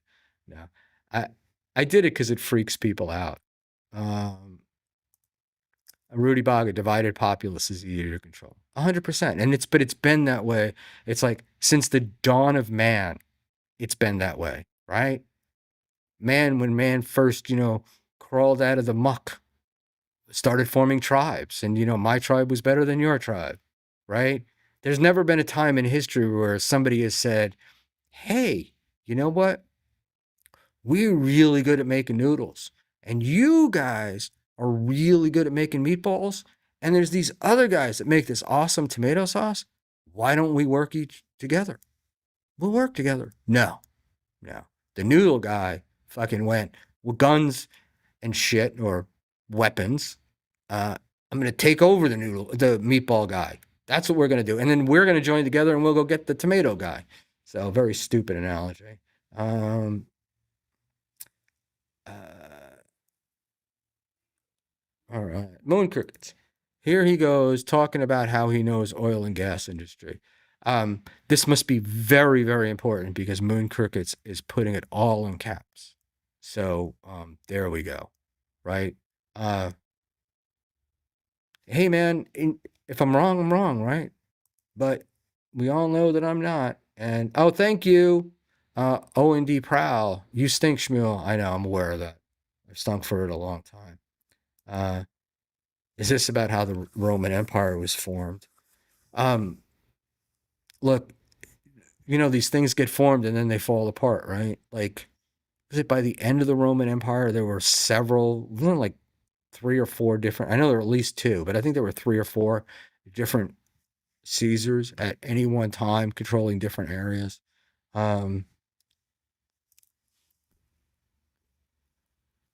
Both parties suck. Greg Opie Hughes. That's my issue with OG Mumbling Nick. The Democrats suck. The Republicans suck. Look, you're not going to get everything you want, right? You're not. You're not going to get everything you want. So you got to pick the side that's going to get you at least part of the way to where you want to go, right?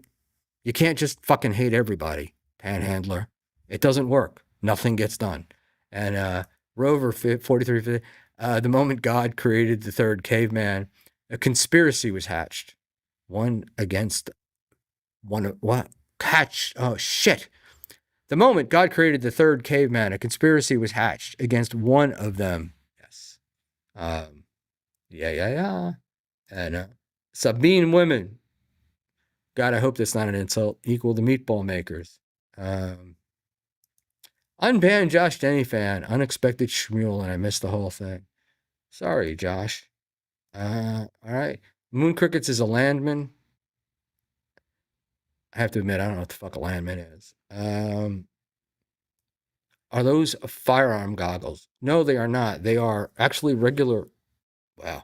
Holy shit, do I look different? They're like yellowy. I have like really bad dry eye. And when I look at the computer all day, like on a day like today, where I'm just on the computer and the phone all day, my eyes get shot at the end of the night. So that's what they are. But they're Gunnar, Gunnar, about $30, $35 from Amazon. Highly recommended by Unbanned Josh Denny's fans thing. AI. So but they actually are better. I've had other ones. They're the other ones that have been recommended are too dark and I can't see anything. But these are great. They take the glare and shit out.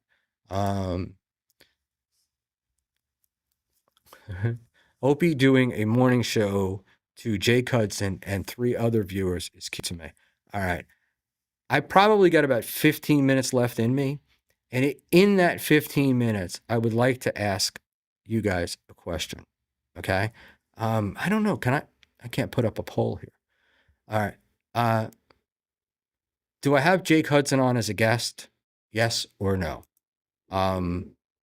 It'll only be once, but Jake has asked me to come on his stream forever. And I did say I would do it. And but I told him it's like I got a busy schedule and we'd have to schedule it. And literally twice a day, Jake sends me links.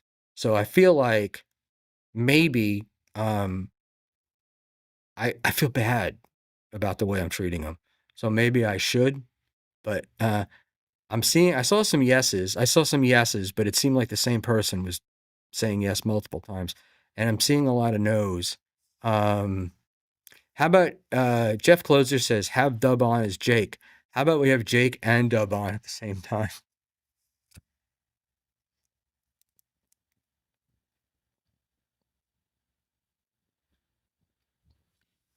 By the way, it didn't work very well.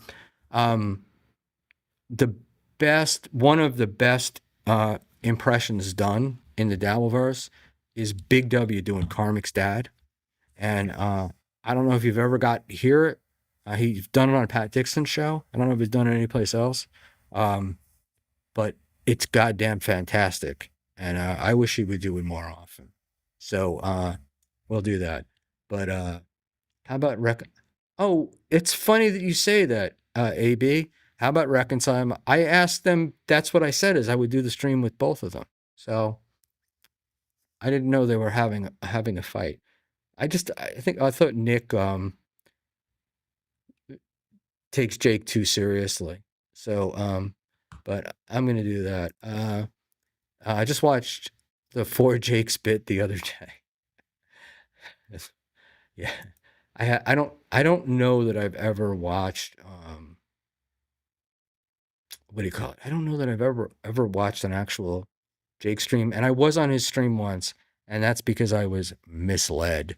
Liam sent me a link, and I was thinking it was Liam's show. It was a long time ago, and I got on. It was Jake's. As soon as Jake said hello to me, Liam bailed. So there we go. Uh, Schmuel, you know how there's grifters. There's also non-tent. Jake Hudson is non-tent. Yeah, I get it, but I get it. But isn't it like because I'm sure somebody will get back this will, but aren't we like doing a nice thing, right? Isn't like tolerating and whatever like I mean, isn't it just a nice thing? So, I mean, I'm glad he's there. I don't really want to have anybody else. And of course, unban Josh. Anyway, Jake Hudson is a better guest than probably anyone you've ever had on. Ha ha. Ha. I don't disagree, AB. Jake Hudson is a superior um, talent to Liam. Well, that's weird. Hold on. My I have my YouTube screen on a second monitor to monitor it, and it just clicked off. And I want to make sure we're still here because, wow. Hold on. I think we're gone. Hold on. Da, da, da, da, da, da, da. Oh, no. We're here. All right. I have no idea what happened over here, but such is the way life is. In any event, all right. So yeah, all right. So I think I'm gonna go see. I'll go on his stream. I will do that. Um, I want to see Schmuel talk down to Jake the way he talks down to his other guests. Jake could probably be the one guy that would nail me to the fucking wall. Um, KB was a guest on Hudson Show at 4 a.m. on a Wednesday in 2023. KB never does other people's shows. Well, it was 3 years ago. Wasn't the KB then that he is now, right? So there you go. So all right. It's like 2 hours too long too. Schmiel wants to do his Christian duty and minister to the less fortunate. Um, look, I'm not ministering, I'm not doing anything, but I just always felt that, you know, like this is all that some people have, right? And I don't imagine it's a moneymaker or anything, but it gives them contact with the outside world that they probably wouldn't have otherwise. All right. I got a 5 minutes with Jake won't kill you. That's not what I've heard. Um, KB just did Bob's show a few months ago and is going to hop on with Ranger on Wednesday. Wow. So there we go. No, I don't have a Hitker stash. I have weird. I used to have red hair, and so what's happening is it's growing in like gray and red, so it's hard to see. All right.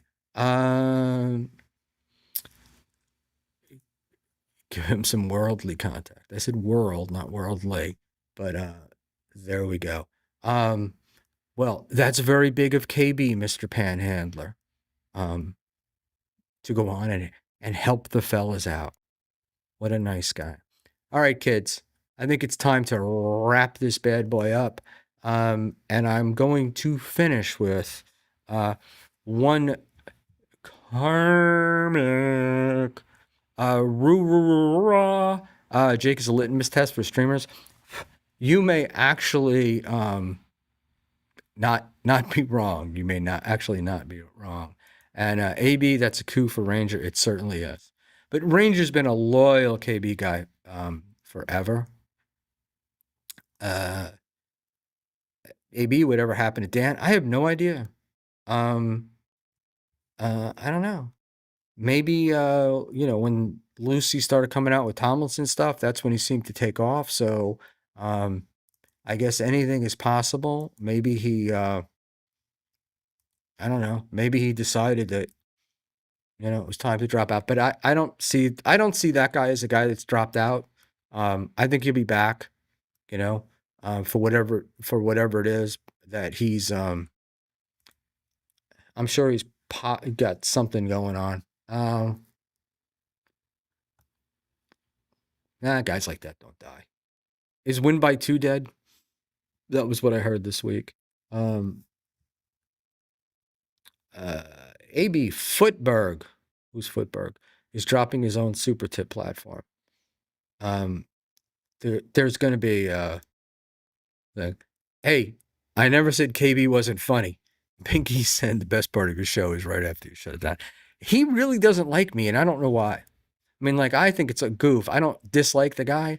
I'm not a fan very much or whatever, but he really, really does not like me. So there we go. Don Jr.'s Lucy chased him away. That's what I'm wondering. But look, it also came at the time when Stuttering John bailed, and he did seem to have a tendency to throw himself in with the wrong crowd at the wrong time. But who knows? So there we go. All right. So I want to finish, and I just want to finish with Karmic and my view on him is he's garbage. He's just a piece of shit. He may be funny or he may be whatever. And in certain ways, but I don't know. I can't respect the guy that talks that way about his girlfriend, even if it is Felicia. And there's such a shit ton of whining going on and the crying and it's just too much, right? And I know the people like it, and so I'm not judging them, but I don't get it, and good luck to look. I hope stuff works out for him fine, but I'm not a fan of not owning your own shit. And when he got booted from YouTube, he got booted for what he did, not for what anybody else did to him or pointing shit out. And he knew what he was doing, and he knew he took a chance for it, right? And all I can say is the dude is very, very lucky that he's got Kevin Brennan in his corner. Because if he didn't, we wouldn't even be thinking about him now. He'd be a nobody. But that guy got a lot of help from a lot of people. A lot of people went out of their way to try to help that guy. And he fucked them all. So just garbage. Just garbage. Human garbage, as Opie Greg Hughes would say. But there's that. And the other garbage, it seems like it's centered in Minnesota. Steel Toe has really fucking lost it more than anybody in quite a while. And his whole Catholic grift, Jesus. But I'm done. I'm done with that. And but Unbanned Josh Denny fan says Dan will be back stronger than ever. He's working behind the scenes right now. So that is what I was told. That he's putting something new together. Well, good luck to him. Yeah, look, I hope he does well. I want everybody to do well. So there we go. Props for him. Props 4793. Don't help people online. Don't trust people in real life. Just keep your head down. It's no way to live life. no way to live life. Interesting. Schmuel never talks about Ricada. He's not really in my sphere, of people that I have anything to, that I have um, shit to do with. So there's just not much there isn't really much for me to talk about. But uh, uh, Steel Toe isn't Lutheran. Funny, because that's what a lot of Minnesota is. Lutefisk is from there. It's like fucking fish with lye or some shit in it. But no, he's a Catholic who's been going to mass. I guess he probably grew up that way. But he's been going to mass for about a month or so. So he's now a theologian. Um,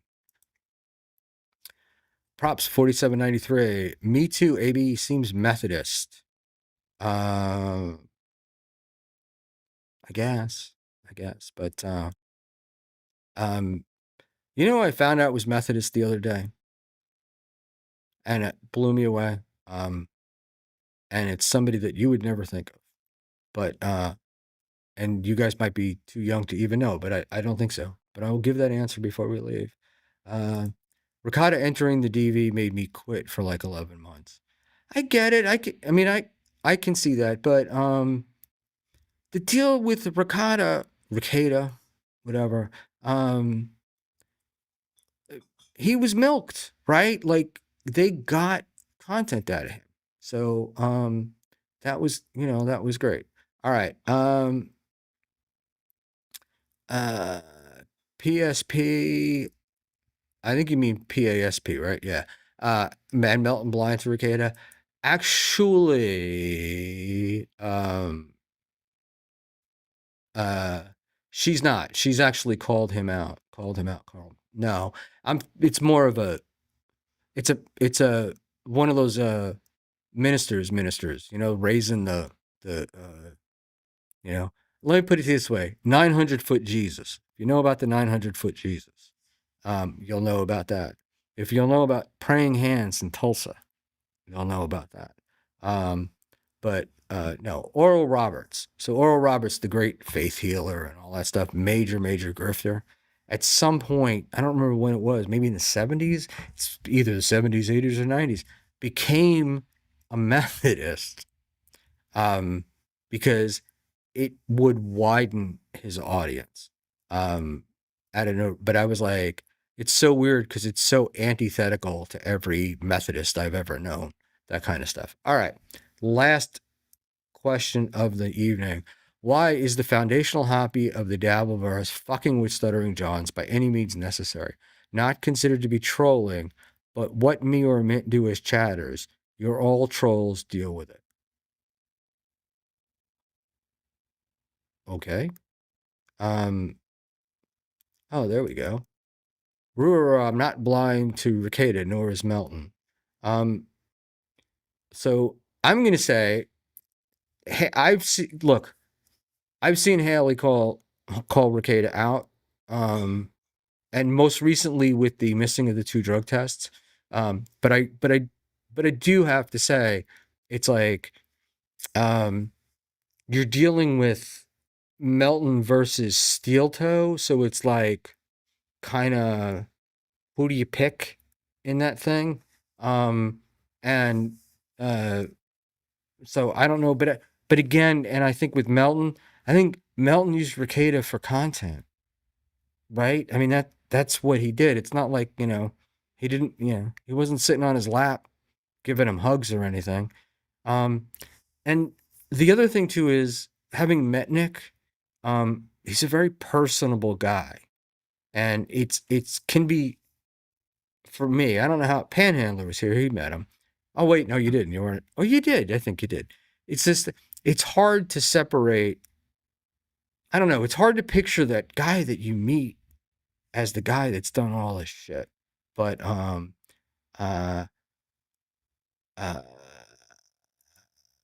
uh yes, Haley does a performative call out every for 2 seconds every couple of months.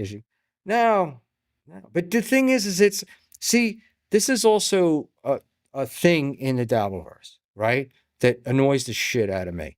If I say something good about Melton, then that must mean I hate Kevin or, whatever. And um, the focus is really Aaron. And it's like, that's his, so it's like, because she goes after Aaron doesn't mean, and I don't mean to speak for Haley, but it's just like, because someone goes after Steel Toe or challenges Steel Toe to be honest and stuff, doesn't mean they have a love for Ricada, right? It's there we go. Nice stanza. Bought a new type of petroleum Dallas. I don't think her pioneering has been fully recognized yet. No, we're going to need other people to do it. Schmuel, never bring up one of my comments in order to refute it with something completely unrelated to anything I've ever said. That it is, because it's totally related. You're saying she's doing performative Ricada things, but Ricada's not the focus of what she's doing. So Ricada comes up, she calls out Ricada, and she's then back to what she's doing, right? She doesn't do streams about him, at least not in my view. I may have missed it, but it seems Nick got off lighter than Aaron in your coverage. He is without a doubt more slimy and a more dangerous father. And there's, look, in my view, one of the things that I see is that Ricada seems to have at least admitted some wrong, and Aaron is still fighting the war, trying to say things to us. Buck explained it to submission. I don't know who you're talking about, but if that was me being beaten into submission, gotcha. Nick has been a bad boy, y'all. Anyway, back to our 5-hour show on either Aaron or Karmic. Exactly. Because it's not interesting, right? It's not what the audience wants. We're doing a stream. We're engaging with the chat, right? Nick just isn't, he's just not as interesting, right? He does not keep stepping on rakes. He does not keep on threatening people. It's like, it's not there. So, not you, talking about the other Buck. Who give a shit if you admit it? If you're a worse person, you can't magically heal from that over 2 years. Yeah, I'm just, look, my thing is it's like, if you're doing a stream about that, let's just, for argument's sake, let's just say you were doing like this sort of anti-Carl stream, and then somebody brought up something about their nemesis. It's not going to be all that interesting. You would, address it, maybe call them out for what they did, but there you go. All right. Ricada admits nothing until it's 100% proven beyond any shadow of a doubt, whether it's in court or public opinion, and even when he will walk it back or straight up lie. And Pretty Antisocial does not disagree. I don't disagree, Josh Denny fan. I've seen that. I honestly don't know enough about Nick. I just know that Nick doesn't seem to be going after the universe and people that I like, and I also I just don't like the guy. I mean, I don't know how to explain it. So there we go. All right. Okay. So that was going to be the last question. We've dropped down to 50 people. I got to go. Sam Bibley, Nick, and Aaron will be buried together. Probably. The sort of the question I have is, at the end of all this, what will, like, what's going to happen? But the thing about where Aaron lost me, and where I think I probably wound up more on, not on Nick's side, but understanding is that it felt to me like they both fucked up. They both got into trouble. They both were doing the same thing. Um, and Aaron went off being, oh, I'm Mr. High and Mighty, doing that whole Kino Casino thing, um, turning on April the way he did. And again, saying shit about her. So that's it. But Nick is not, I don't know. But I also don't find Nick that, like, he just doesn't, he's not as interesting to me because he doesn't, like I said, he doesn't keep stepping on rakes, you know? Um, OG Mumbly Nicks, you got mentioned. Schmuel wants you to come on with Jake Hudson. Yes. Or you and I go on Jake's stream together. I think I actually talked to you about that. Neither of them are attacking me daily on being so dumb that you can't see that. Um, I don't know. I thought Steel Toe kind of went after you a lot, but again, I haven't really seen much. Um,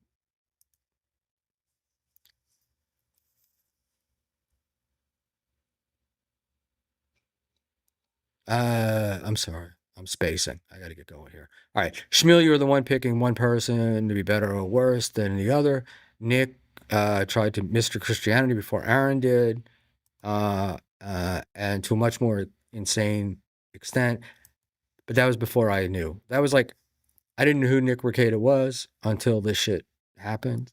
And all I'm saying to you is from the day that everything became clear to now, I think Aaron is the dude that totally deserves the heat. And I don't know how many times I can say this.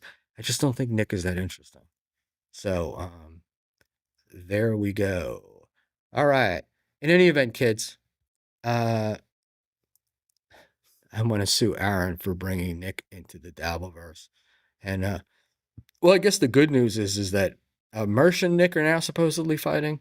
So there we go. But isn't Nick the one that hooked him up with Ice Dancer? So there may be that. Um, the legal verse. That's what Schmuelonomics is all about, establishing the stock value of these characters. So we can do our pumps and dumps properly. No. But again, my show's not about I just talk shit. I don't really do. I'm not putting in the work like Haley does, right? And comes up with this stuff. So that's it. I just fucking ramble. Nick is a maniacal pervert. I would say that they're both definitely narcissists. But there we go. All right.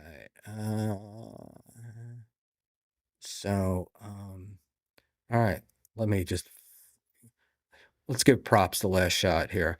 YouTube streaming market is going to collapse in 26. I called in January before it's too late. Um, I don't know what you mean by that. But one of my many fascinating things that I do, I was thinking about that this weekend, is that I love to look at businesses that started during the Great Depression and are around now. So there's in any fall, there are always going to be some survivors. So and YouTube and the internet and the grifting, as you guys call it, especially from the that anti-woke crowd and the other people, a shakeout every now and then is not a bad thing. So there we go. All right. And I said that was going to be the last bit. I can't let it go. I have to let Josh on here. Just because all the evidence of everything I've ever done is exactly what you say it is, I will act like you were wrong. I guess the Nick association really rubs off. I have no idea what that means.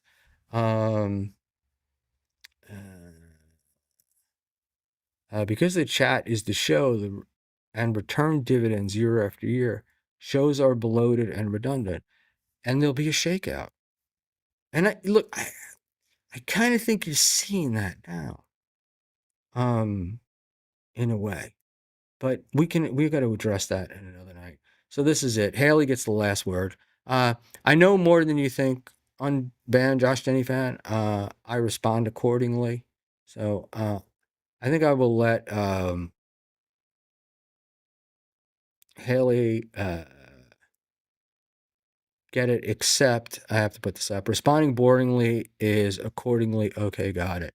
I think your definition of boringly or whatever is different than other people's, and you have one set of expectations, and I get it. But I see you in every chat, Josh. And every time I see you, it's the complaints tend to be the same. So it's like, one of these days, tell me who's doing it right, and let's go from there. You know, uh, that's it. So, but yes, Haley is a sweetheart. Uh, uh, People don't like to be challenged, I think. I don't know. Um, oh, look at this. They were talking about him earlier tonight. Reels 223. Big Red, why waste your time? They make up their minds and that's it. Sometimes it's entertaining to poke at them though. They know it all. A lot of it for me, I don't know about anybody else, but a lot of it for me is like a bunch of the troll comments and stuff where they think they're getting you. It's very much for me a symbiotic relationship. Like uh I you need me as much as I need you in the troll thing. And so I get it. I get it. And that's it. I'm really going this time.